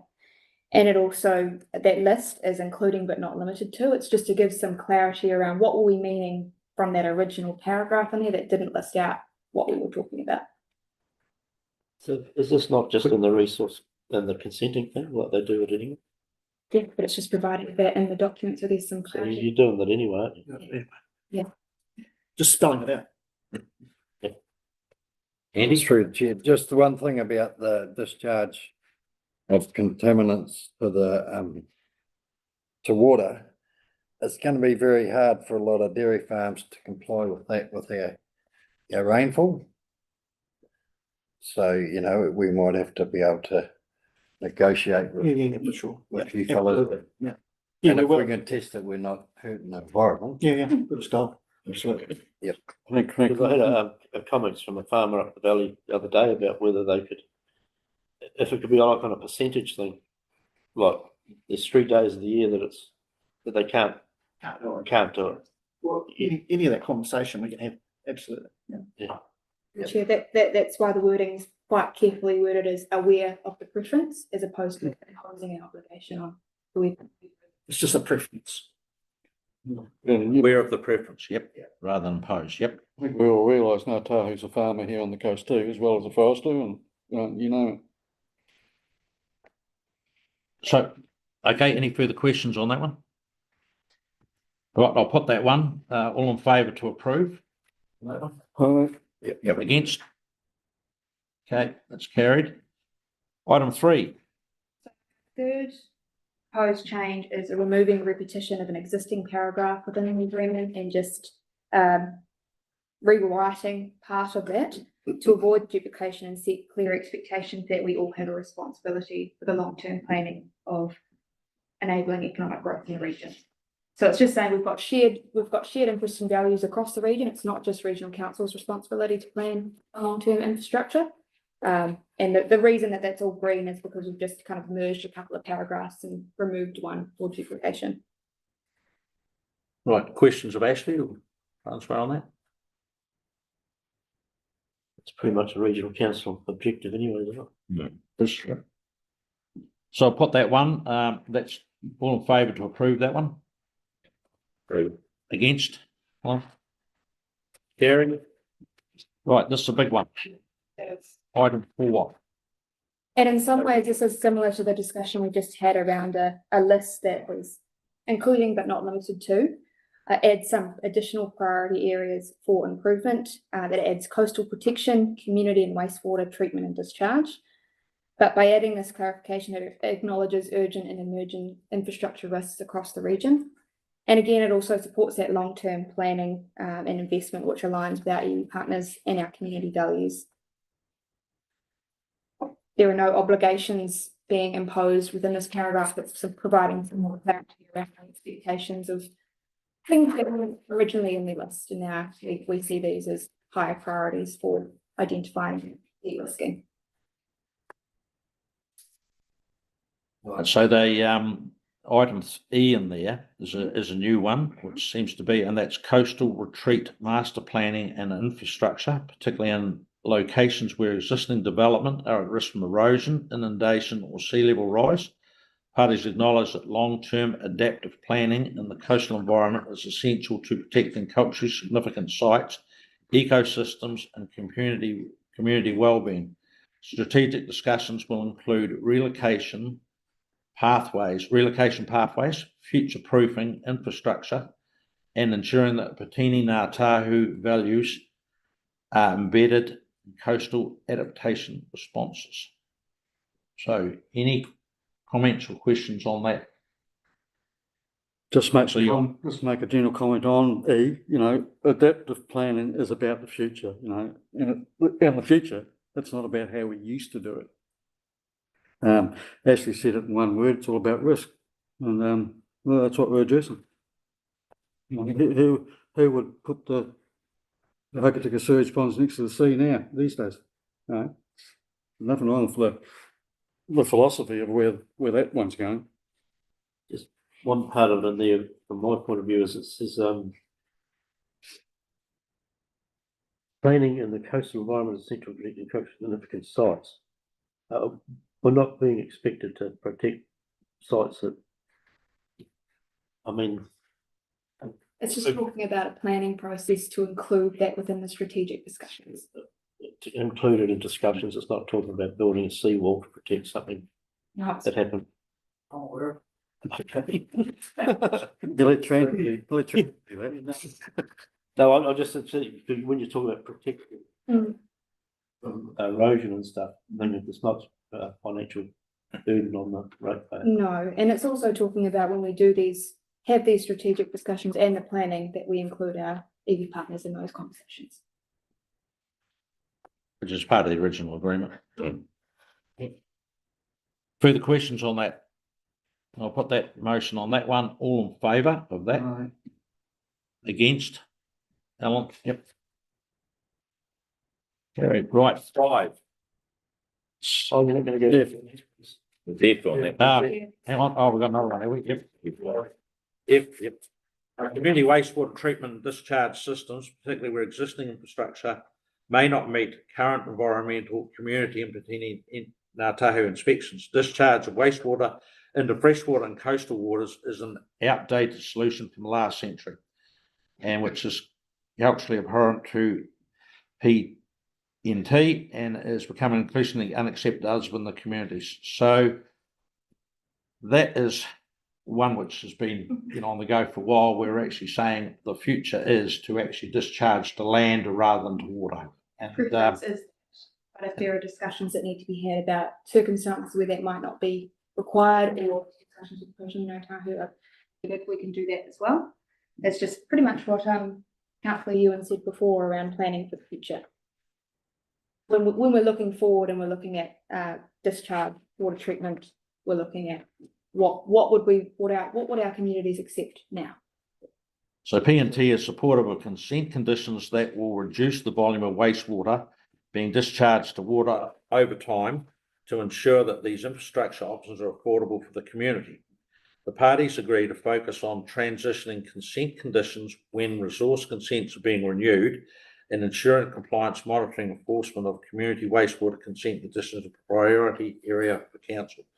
So I guess what that's saying in there, might understand my wording of that over time we will actually that'll be recommended that we actually sort of move towards as affordable by those communities. So, Francois, do you want to speak to that? That's pretty much it. So for instance, the Hokitika wastewater plant. So the idea is that needs to transition to land. There's no set point in time. It's when it can be done. So it's a preference. Again, that's that word preference. Yeah. We really have to work with the district councils on all this. Yep. Long-term plans and all the rest of it. I mean, we know it's there. We can't make it happen overnight. I don't think it's fair to prioritise something we can't afford. No, we're currently working on at the moment in terms of the Western District Council. So there's some sites that they're looking at transferring it all to. So that's starting to happen. Right. It's a preference again. It's a preference. It's just don't want to. No, we're the same. We don't want to put any more impediments on the ratepayer, just like this. So this is a time thing, right? We've got to start thinking about how we can do it properly over time. So councillors, if I could just comment. There are many municipal sewage schemes now, particularly in the North Island, and I was just up in the North Island a couple of weeks ago in Rotorua, where after tertiary treatment, the final discharge of the sewage is onto forestry books quite successfully too. That happens in Nelson, yeah. And that's an acceptable solution, but can't be done everywhere all the time. Is that pumped or trucked? Pumped. pumps, like just through an irrigation lines. Dairy factory used to dispose of their whey like that, didn't they, with trucks, that goes through the forest. Spray it out. Carramere Dairy used to put their way straight into the sea. Well, there was some good nutrients in the wastewater as well, wasn't there? Councillor, I'll put that, all in favour to approve that one. Yep. Against? Yep. Right, item 5. Ashley, this one here. This one is all about early engagement with our iwi partners, and the purpose of including the proposed change wording is that from our perspective, early engagement will always result in efficiencies because challenges can be worked through at an earlier stage in, say, the consenting process, as opposed to later on, they need to go to limited notification. So this is consistent with wording in the current RMA as well, and note that the word is encourage, not requiring. So just a bit of clarity for me on that one. As this, it says the West Coast Regional Council when preparing consent applications, so that's consents of their own or consents received by Applicants. Which should actually probably all consent applications. It's with potential to impact fishing Ngāi Is it the processing? We're processing is the word. Preparing. Yeah, preparing. It should say processing, I think. Or consent. processing consent will cover it when There's a regional council here. Okay. Yeah. And then Processing all. and then it just lists out a couple of examples, such as but not limited to, and then says the council will encourage district councils and other applicants to engage with our EV partners as well. Okay, questions or comments on that?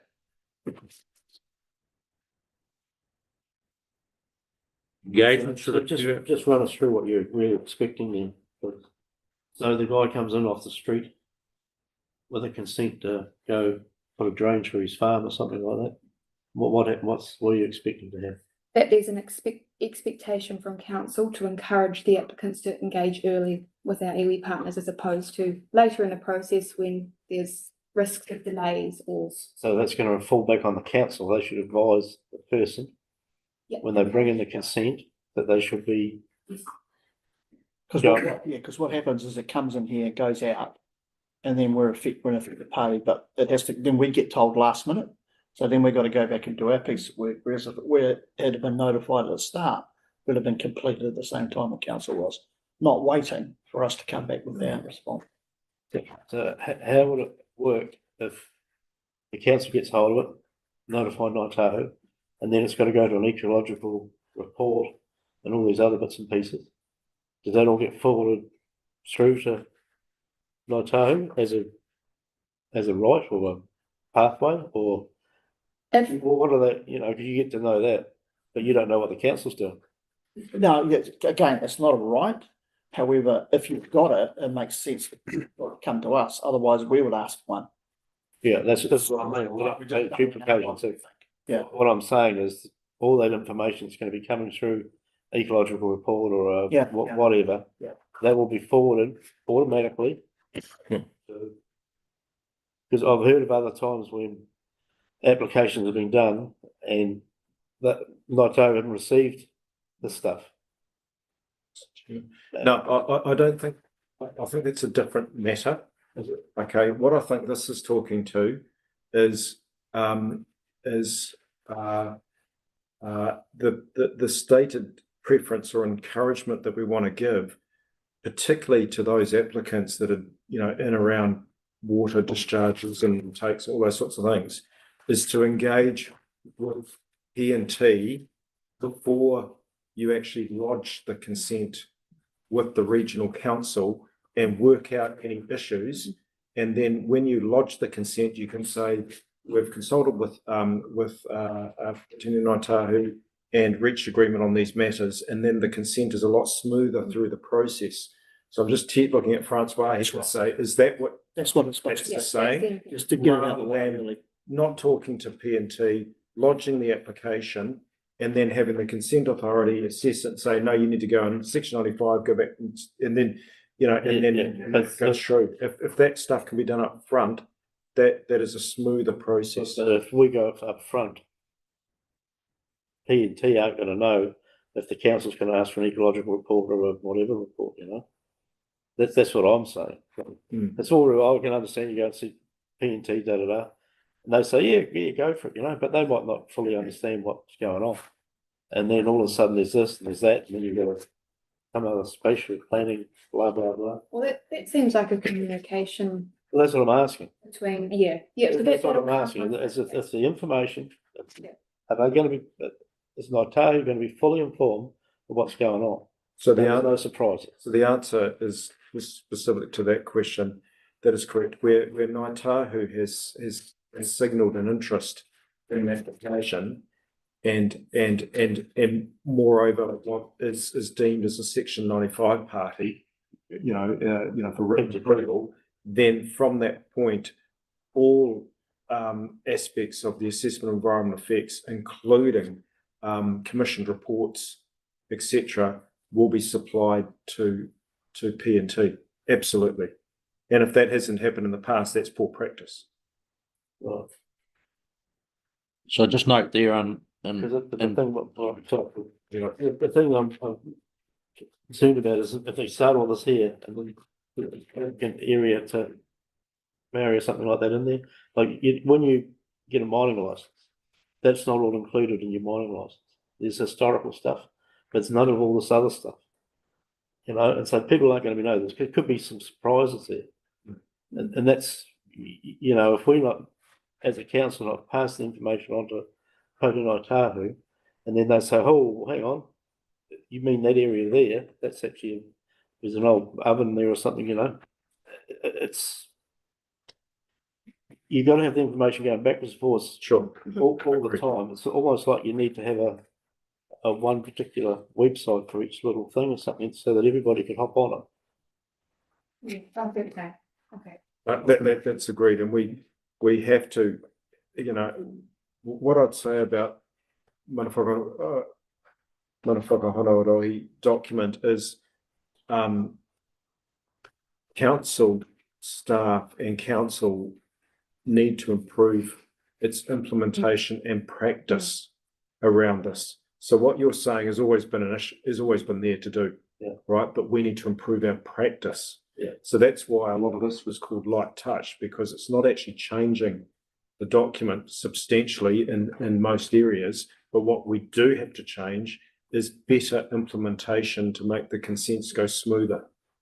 Yeah, and that's what I mean, like, we got a thing in our work called a smart sheet. Basically, anybody, anywhere, if they got the code, can get in there and they could look at any specific machine, which is be like a mining light.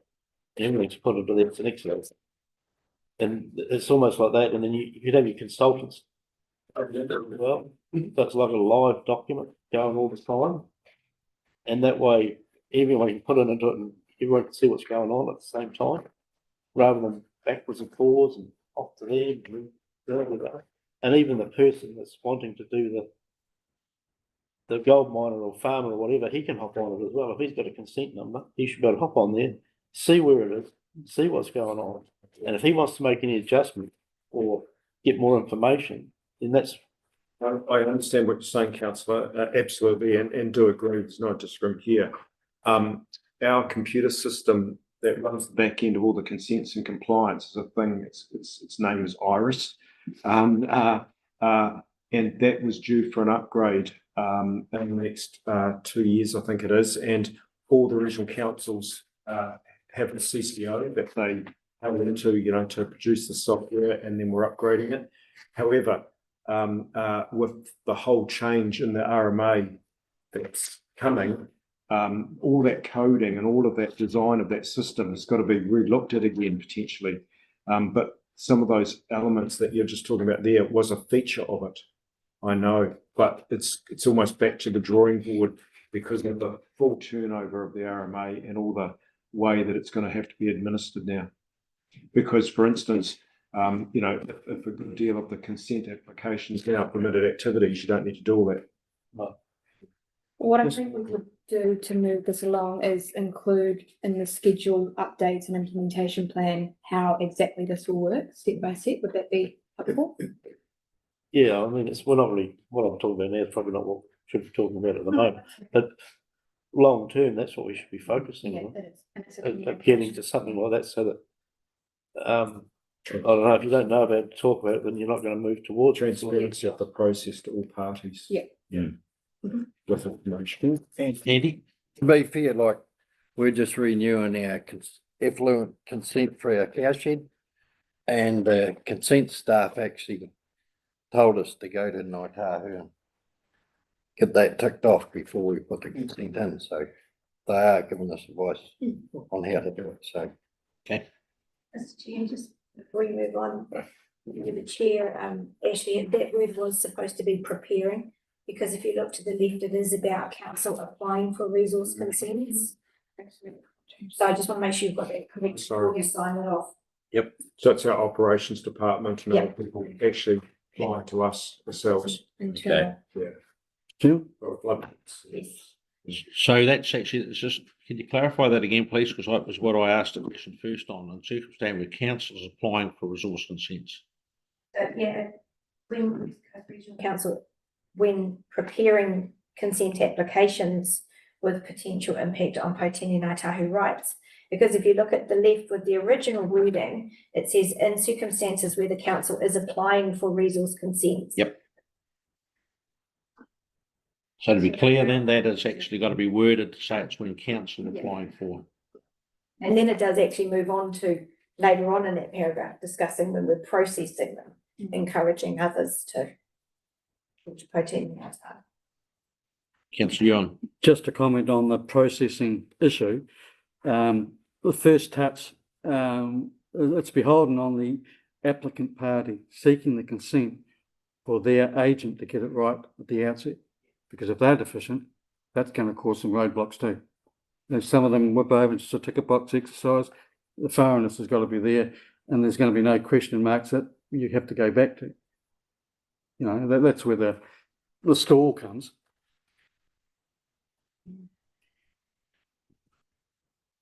Just a comment on your comment, Brent, was what you're saying is absolutely right about a unit where, or something where we can all go in and check where things are at. We've got a crude method that we use at the department. It's a spreadsheet, and everyone, like for their permits, access arrangements, and blah blah blah, everyone can feed into it.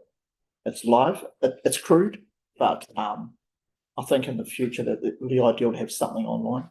It works really well, really well. Well, our one's just an off the shelf, it's called a smart sheet, and you can set it all up. You've got an access key, you get into it, the password, and all you go. Anyway. So is the wording in there got to be the West Coast Regional Council preparing its consent application? Yeah.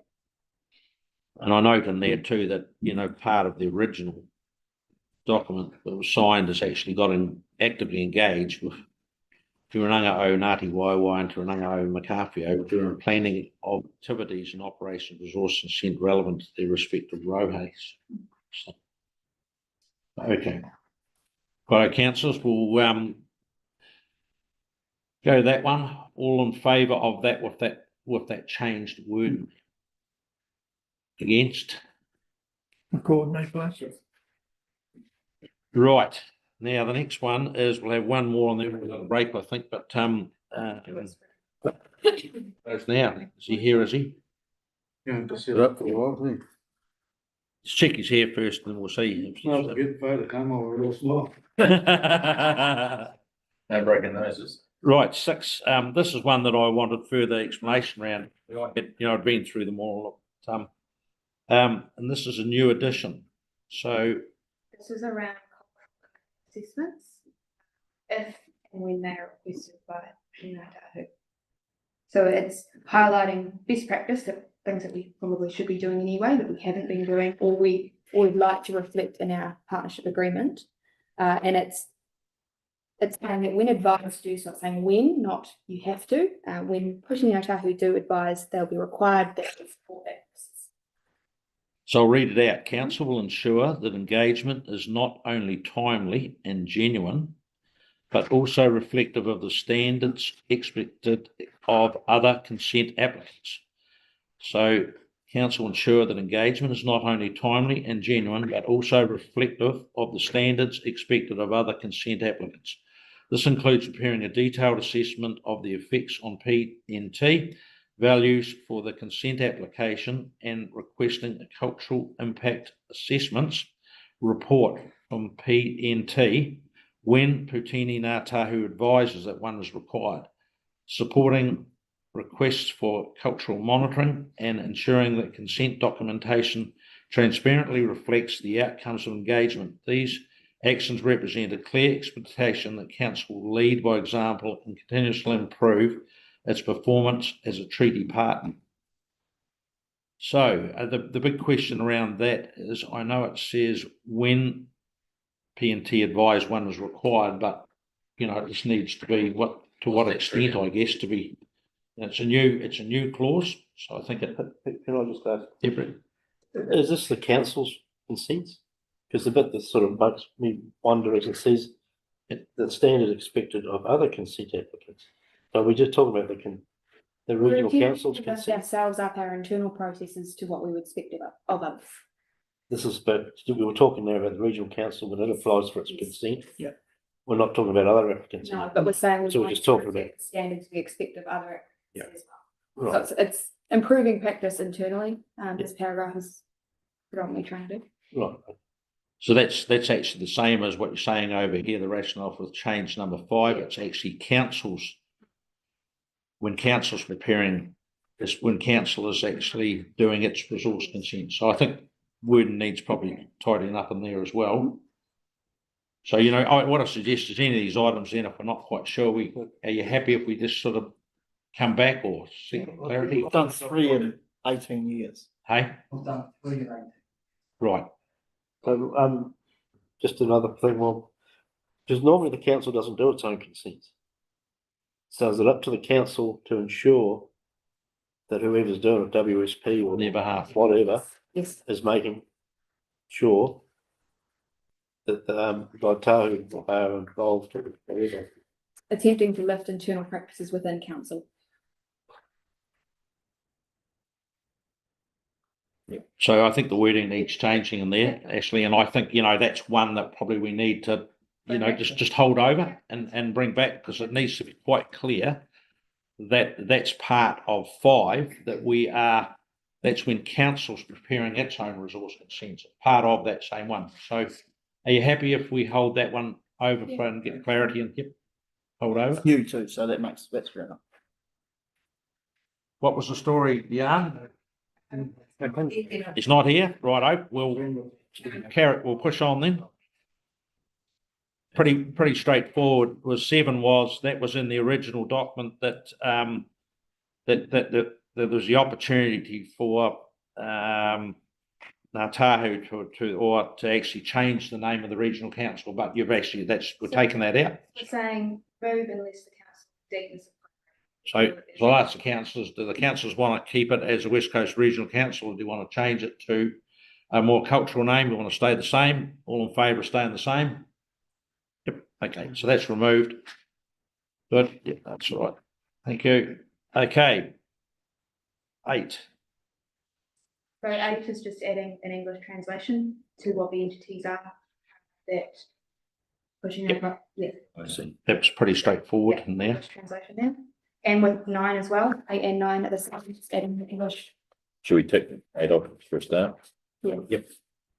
So all in favour of that clarity and English translation changed for number 8? Yep. All right, against, Alan against? Yeah. Okay, number 9, that's the same. Yep. So all in favour of that change? Against? Were you in favour or against, Alan? Just having a bit of trouble keeping it up here, but I'll go against this one. Yep. You're in favour of that one? Yep. Okay, thank you. Right, number 10, and that's a new paragraph. So it's clarity around how the agreement sits within the RMA, choice of terminology using the word agreement. Explained only, no change to legal status. So righto, can you just run through that Yeah. one, So the please? mana whakahono oroki are arrangements under the RMA, but throughout the document we'll refer to it as agreement. So what this is saying is, for the avoidance of any doubt, we're calling it an agreement throughout the document, but it does not change the legal status of the mana whakahono as an arrangement under the RMA. It's just a choice of terminology that we feel that it better reflects as a agreement between the two parties, as an arrangement. Yep. It is the word, but again, choice for councillors of around how you want to. They're one of the same by definition. It's just clarifying that the legal term of the RMA is arrangement. I think that's pretty clear, that one. That's all in favour? Yep, it's all carried. You're in, NL? Yep, yep. Against? Okay. Okay, so item 11, we're moving through here. So this one here, and that is only to do with adding on and or fast tracker. I didn't have any problem with that. Does any councillor got any problem with including the fast tracker instruments in there? Because you are part of it anyway. Brunswick, like to clarify that? You definitely are part of that fast track, aren't you? Yep. Right, all in favour? Against? Helen? Yep. Same, that's 12. Change on that, all in favour? Against? Right, 13. So this is one that improves the interpretation of expectations when it comes to West Coast Regional Council staff processing resource consent applications more effectively and efficiently. So this is just So- providing an example of what we mean in practice from the original wording of the paragraph, adding a section at the bottom saying in practice. An example of this would be X. Council will engage with Te Ranga o Ngāti Waewae via the environmental agency, Makawhio via that, and then Te Ranga Ngāti Waewae before determining whether they will or not be adversely affected by proposed resource consent activities within, adjacent to, or impacting on statutory acknowledgement areas. So I did look up what excuse my ignorance here, but I did look up what Taupuni was and no Tanga. So Francois, or do you want to just clarify that, what it is to the councillors? Because it is in the glossary in terms at the back. Yep. Just so everyone's clear. Yep, not what they're saying. Yeah, please, yeah, we got. Oh, okay, right. I should have marked that actually, it's on the page here. It's the original document, is it? And new documents. Yeah, is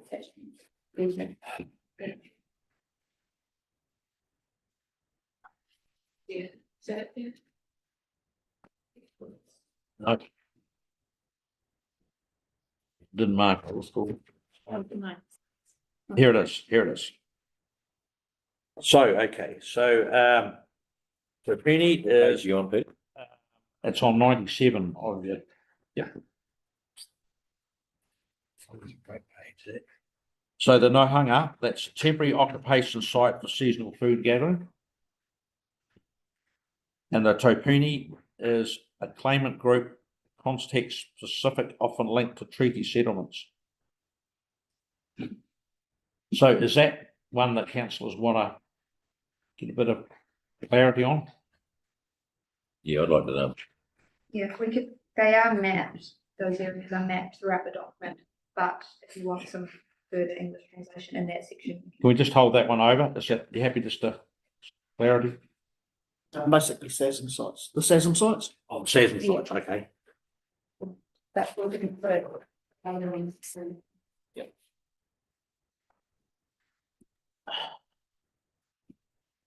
$14. Come on, well. Oh, Stuart's here, okay. Or maybe we'll hold over and we'll get on to the balance after. So I move that we adjourn the meeting. Yes. Address item 6 and items 13. Yep. And all the rest have been. So far, yep. Why don't you finish the meeting? We haven't got much more to go. Stuart, the photo man. Wait, I'm happy. Oh, is he there? Right. You're all right. We actually, quite a few actually get through. There's 21 on total. You're the boss. We'll push on to 12 o'clock and then we'll adjourn. Yep. So righto, 14. The parties understand that timely, efficient. So this is improves interpretation expectations come to staff processing. So it's related to section 9 of the RMA to demonstrate effects that are less than minor before making decision on affected party status. So it's just saying where there is potential for reverse effects, we're making sure that we are working with our EU partners. Again, it's a bit of how we would implement this in practice as opposed to leaving it up for interpretation. where there is potential for adverse cultural effects, unless it's demonstrated otherwise. Yeah, so it's just council staff demonstrating otherwise if that's how we feel. Otherwise, we'll engage early again. It's just around implementation. So that was actually covered pretty well on the first one in the original document anyway. Yeah, so we've been attempting to keep consistency throughout where there have been changes in other sections and bringing it down if we've said it somewhere else. This is one of those examples. So it did say, you know, will be established in a manner that appropriately recognise the effects of activities on Putini Ngā Tahu as outlined in the agreement. So it's a clarification on there. All in favour of item 14? Yep. Against? Helen? It's carried. One question. How do you demonstrate otherwise? Well, she's working with our iwi partners too. It's saying council shouldn't be making a call whether there's a minor effect if we don't engage early in the process. And our iwi partners are the best place to do that. Having some evidence, I'm this. 15, it's a new paragraph. So it provides clear direction for council staff to enable effective and efficient resource consenting. Ashley, you can run us through that. The intention of this new paragraph is to help applicants avoid delays and added costs while improving cultural outcomes. This is consistent again with the obligation under the RMA, where affected party status comes into play there. And like I said before, it's more of an internal direction for our staff and what we've implemented with the original document in our partnership. Anyway, hopefully in partnership. We will strongly encourage, not a legal obligation to enforce anything. It's just encouraging applicants to engage early again. So I did read in this document somewhere here where you commented on the time frame that was going to be. So this will be consistent with that. It actually came that which can result in increased processing time and cost for applications. So we're trying to create more efficiencies in the processes that we're trying to run. By engaging early, as I said earlier, it seems It's been the message in all these. Yeah, it's just bringing it through the rest of the document. I guess I was just sort of wondering if is there a statute time frame then that Putini Ngā Tahu can respond back, you know, because we I thought I read that somewhere in the document. I thought I had it. Because 20 days. Yeah. Okay. Everybody's got to read that time. Right. So you want some added wording around time of expectations of. So you guys happy if we hold that one then and just come back to us on a bit of clarification around the time framing on that? Everyone happy with that? So Yeah, it's a time frame. Just to be clear, you're asking for some clarification around timeframes for our iwi partners to get back to council on the other side. Yeah, and do it for Doc as well while you're at it. Just put 0 on the end of it. So we're still encouraging the consent applicants to engage with, you know, but I think there needs to be something in there on the other side to actually give. Can I just make a comment here? And look, I need to remind myself, and we'll go away and do this and get some further clarification. But if my memory serves me correctly, once you deem the Section 95 affected party, whether that's DOC, Fish and Game, iwi, you know, whatever, there is a statutory time frame, you know, that if there's no response by a time, then, you know, it's deemed as either, you know, there's no interest there, or, if there are still discussions, you know, you can put it on hold until that time. But the issue is, and this is where the crux of it is, if it's taking a long time with any of the parties, and I'm not just talking P&T here, with any of the parties, the applicant always has the option of saying, let's go to a limited notified hearing, right, to expedite the time of the process, right? But the problem is applicants are, you know, worried, and probably it scares them a bit. And yes, that then means that there is some increased costs, because you actually got to meet the hearings costs. In the old days, it wasn't such a problem because councillors would sit and hear the thing. These days, the hearings, even of limited notified, has been privatised almost, and you've got to get these independent commissioners in at these significant charge out rates. But, you know, I do note that we do have some councillors that, you know, are accredited, and it was some of the minor things that low cost, deal with them really quickly, bring it to a head in a small hearing with councillors that the whole system was designed around. That seems to have got lost because councillors now, even the ones that are accredited across the country, seem to be gun shy of either doing a hearing or there's too many conflicts around them sitting and undertaking the hearing. But that's what the whole system used to be like, and it used to work really well, but it's quite challenged now. Can I just make a suggestion here of the wording put forward to it? The council will strongly encourage consent applicants and or their agents to engage. Because sometimes that's half the problem. The applicant's doing it, and they might be as they far with the procedures as what their agent will be. And that's another handbrake.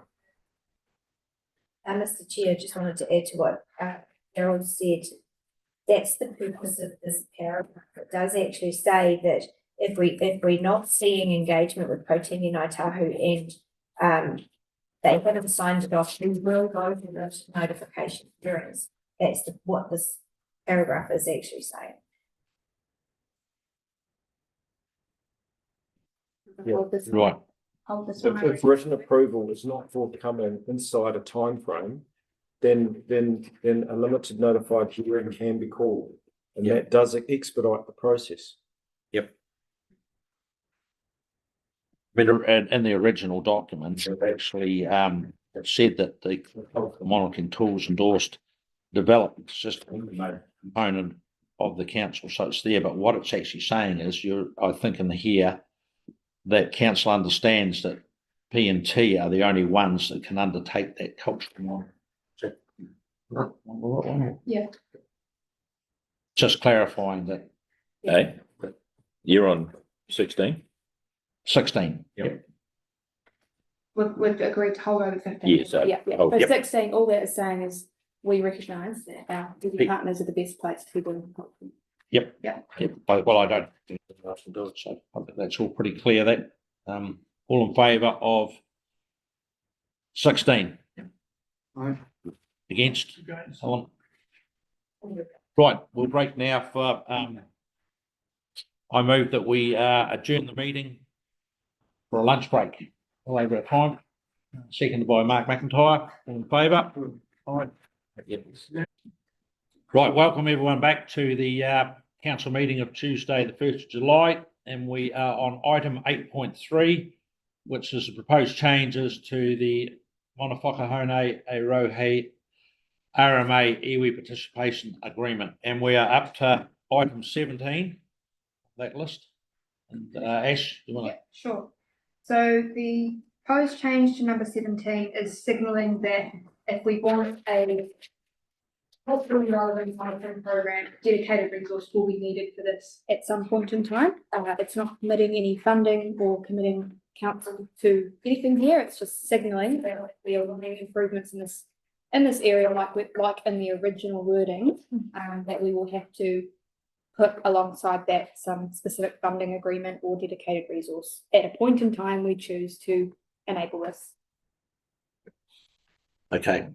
So this one's more of a signalling. If we have an intent, if council would like to do this at some point in the future, it's signalling that this work, money doesn't come from trees, or this work won't just be done without dedicated resources and funding agreement attached to it. Questions of Ashley on that? Everyone happy with the wording there? Put it all in favour to approve? Against? Against. Item 18. All right, so this one should be relatively quick. It's the whole box is minor formatting. And then it's the updated document, so it's merging paragraphs, changing the numbers, changing the word high quality engagement to informed engagement. What else have we got on there? Swapping a couple of sentences around for readability. Removing E-plan to say planning documents, because all plans are online, and adding a footnote in a number of places referencing some of the maps that are being used in the TTPP, just to make sure that that's consistent with any mapping we do within the iwi partnership agreement. That's the same maps as are being used in the one plan. And a couple of English in here as well. That's that box 18. Yep. Questions?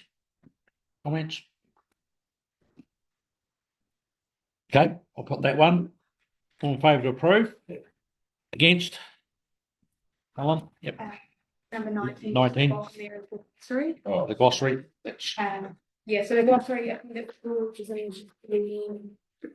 This one. attachment 3. It needs to go through and be verified by details with the document, English translation, and also the page number where they first get. So should be relatively easy for us. okay. Any questions or comments on that one? It's the glossary appendix. Four. It's pretty straightforward. Yep. Yep. All in favour of that?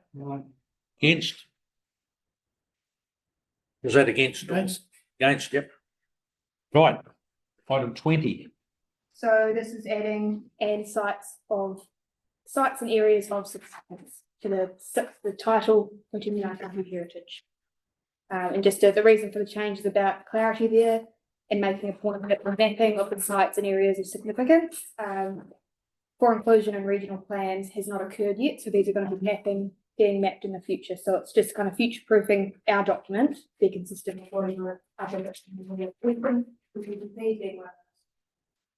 Yep. So is that, are the sites of significance, have they been approved in the PPP yet, or they? Still being. Yep. Yeah. So will that be? Sorry. I'm just tweaking, how we had some issues with the mapping. So it's about trying to condense, what we're trying to do is condense that spot down. So only if we can make it impact just one landowner or whoever, not a multiple. So yes, trying to make it work for everyone's advantage. So that's just about done. So is everyone happy about that? Do you want, or does that need to be held over till we got the TPP, or is it really? Consistency across documents. TTPP is going to be. Can I make a comment here? So this is the legal position around the sites of cultural significance in the one plan. So while the plan as notified has the minute, the final decisions, as you know, councils haven't been made on the one plan. That doesn't mean to say that those sites in law right at the moment don't have any standing. They do have standing. They're just not what they call full weight of. So anyone applying for resource consent in an area with a cultural site in it as mapped at the moment must give regard to, but it's not full weight. And a planner, and usually the district planners in the district councils, are considering that right now. So I don't think there's any detriment of having this here, because in planning law, it's already in operation. Is it through the chair? Would that come through the cultural assessment? No, these are proactively mapped I know sites. that, but would they still come through the culture? They could do. Yeah, that's what I mean. Yeah, they could do, yeah. Just. You get a cultural assessment plan. Because it's an area of significance. So there are some rules inside the TTP at the moment that have immediate effect and full weight, right, regardless of the submissions. There are others that have are not immediate effect, but they still have some grounds and weight in the plan. And that's I know quite complex, but that's how RMA works when it comes to the Schedule 1 planning process. Yeah, just on comment on that, as well, Daryl, we're doing them, we probably do 1 or 2 a week. Mark, in terms of the applicant will reach out to us about the site. Yeah. Identified us as them on the site, and we just give them a letter, proving everything. Yep. And we do at least probably one a week at least. Yep. And so they are taking notice of it right now, so they're reaching out as we speak. So should that have sites of and areas of significance, should that have in brackets when adopted or what? What's your thoughts, guys? Well, like Daryl said, it's already happening now. Okay. Don't worry about it. Seems to have been through that. Yep. Ready. Right, all in favour? Yep. All right, Andy, what were you? Yep. Against, Alan? Yep. It's carried. Right, next one's a pretty simple one. That's 21. That's just explaining who the lawful owners of the natural state of Carnarvon. It says that in the original wording, it's just pulling it out of the brackets. Yeah. It's just a word thing. Yep. So, right, all in favour of that one? Yep. Against? Alan? In favour? Yep. 22 is updating to a higher resolution map. It's a bit blurry, the original document. Yep. So that's just the same map, but it's Same, been up. higher resolution. So, all in favour of that? Yep. Against, it's carried. 23. So this is during plan development. That's the provides clear direction for staff to enable effective and efficient resource consenting. You So want to? it's just adding during plan development, so it's not just during when the objectives are set, it's in plan development, we also engage. in Yep, development. that. More of an internal. Just the 3 words added, 4 words added. Aren't they? Yeah, 4 words added. Comments, answers, questions? Right, all in favour of that one? Against? No? So you've got. No? 3 more. 1 more page to go. Right. Number 24. So this is providing expectations of council and what a collaborative process means in practice. But the additional wording is providing an example of that. Examples from, excuse me, from our perspective kind of show and help council staff relate situations to processes they undertake. And then that'll give them confidence to know that the process that they're following works for both partners. So there's some wording in there that says, here's what to do when a collaborative process is initiated by EMI partners or other, and here's an example of what you would do in that process. Yep. So can we just go to the later part, the second part of the paragraph, or the third paragraph, it says where collaborative process is initiated, the council will ensure that the role of Patini Ngā Tahu remains one of co-design and co-governance in accordance with the treaty partnership rather than a stakeholder role. Parties may agree to define limits of participation, scope of influence, and specific decision points in advance to support clarity and alignment. So this is only when a collaborative planning process is initiated by council. This is the explanation of what the process would entail. Right. Okay. Because at the moment, the original wording is a bit up for interpretation of what a council and internal staff member might do.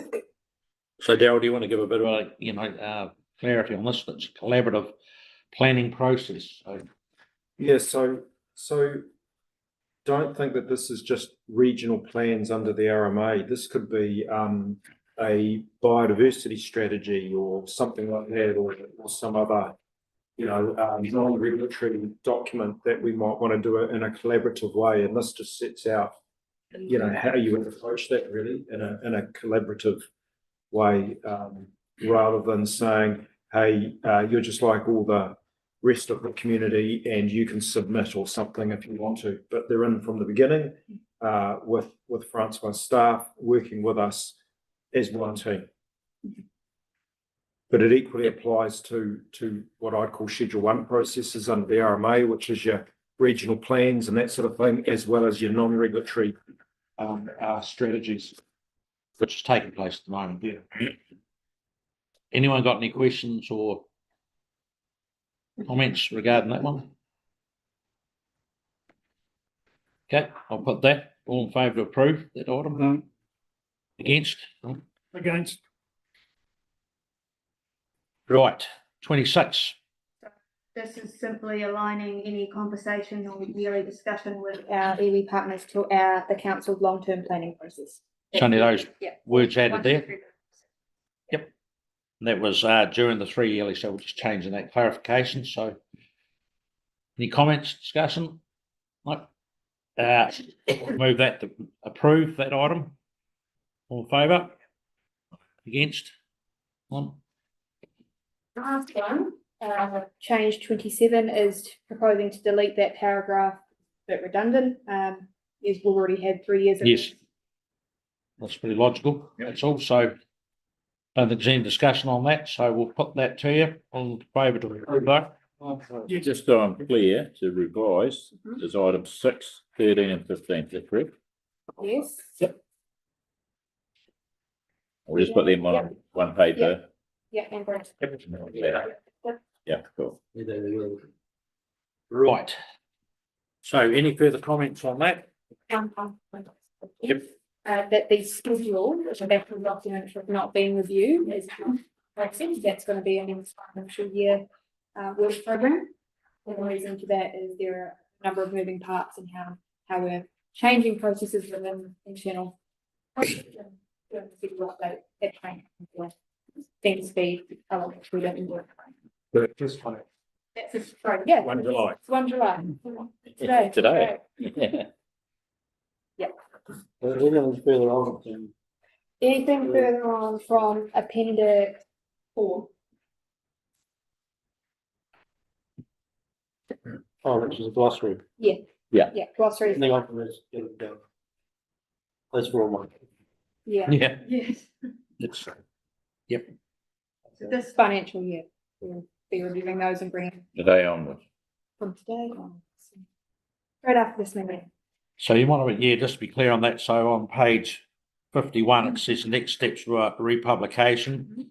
And then the next one was appendices and schedule review and implementation plan. So that's the, so it's to carry on, and then monitoring and implementation of the agreement. So, so the recommendation, we've had the first one receive the report. The second one will change that then. It'll be to endorse those sections that have been approved by council today. And we've got the numbers there. It'll be 1 till 1 till 27. Was endorse all points except. 6 through 13 and 15. Thank you. That's the wording, yep. To endorse, yep. All points excluding, yep, which will come back 13 and 15. to council. Yep. So are you happy to move that, councillor McIntyre, then? Second of that? Yep. All, Say yep. something? Certainly, yep. Okay. I intend to vote against these recommendations as these amendments will give iwi full control over the council's consenting and compliance role under the RMA. Before these amendments were put before council, independent legal advice should have been provided. Councils, as these are major changes, and I would ask that the vote is deferred, the West Coast community should also be consulted. As chairman at the time, I signed the original agreement in good faith and with good intentions, with the understanding that this was a consultation agreement and would help to speed up and lower the cost of the consenting processes. However, this has not turned out to be the case. I did receive considerable criticism at the time of signing, and those critics have proven to be correct. This agreement is part of the reasons why the West Coast Regional Council's consenting and compliance function is so costly and delayed. I would also like to sincerely apologise to the people of the West Coast for signing this agreement, and this situation should be listened to all councils before entering anything similar. These agreements are promoted as a partnership. This has not been the case. When you allow iwi to be part of the process, you risk having their position levered into control of the processes and gaining financial benefit at the cost of the wider community. Thank you. Further comments? I'll just make some comments on the agreement. Then, as in 2020 in the revised version, I notice iwi, and it's good to see you have high importance with on page 82. You have high importance with decision-making panels and hearings and hearing commissioners, and that follows through onto Schedule 3. The accreditation system for hearing commissioners is it's an honesty system, okay, and then certifications is down to the individual who does the examination, does the process, does the exercises, does the questions. There has been concerns with the entity I've been in touch with in the past that sometimes these examinations are proxy exams, certifications done by someone else, and the answers are provided someone else. So when you do your picking of who you want for hearing commissioners, I hope you do the vetting and get the integrity of those certified for hearing commissioners. I'm sure you will, because it is not a fraught one with no risk. Yeah. There is a risk because it can be subject to manipulation by people who are not honest about the process. Absolutely, and there's a few of them around, but no, they're all registered and they're all in a register basis. Yeah, well, it's been in the past, and there'll be. I know there's been people just. And there'll be a couple popping up in the future, I'm sure. So I'll just make that point. We've got we have a second. Oh, yep. It's okay. So the motion was moved by Councillor McIntyre, seconded by Councillor Ewan. I'll put the motion. All in favour, say aye. Against? Helen, recorded. Right, thank you very much for that. That's We need, yep. sorry. Yep, okay, there's another item there. We need approve the finalisation of revised iwi partnership agreement for adoption. So, no, we Can't do it until those can't do that. three items. Exactly. Yep, correct. Okay, item 9, general business. Any general business? One item, Mr. Chairman.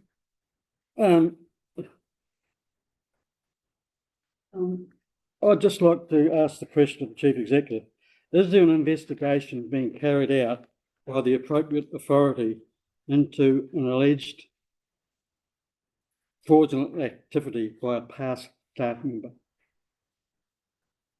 To you, Mr. Chairman, I can confirm that there is an active investigation by police into more than one past regional council staff members of a fraudulent nature. And as it's subject to a police investigation, I won't be saying any more about that matter. Right. Thank you, Mr. Chairman. Any further general business? No further general business. Well, I'll move. We go into public excluded. Second of that. Thanks, Andy. All in favour? We'll stop the live streaming and then we'll go into. I'll just confirm that we've moved back into public from the public excluded items and that we're closing the meeting finally at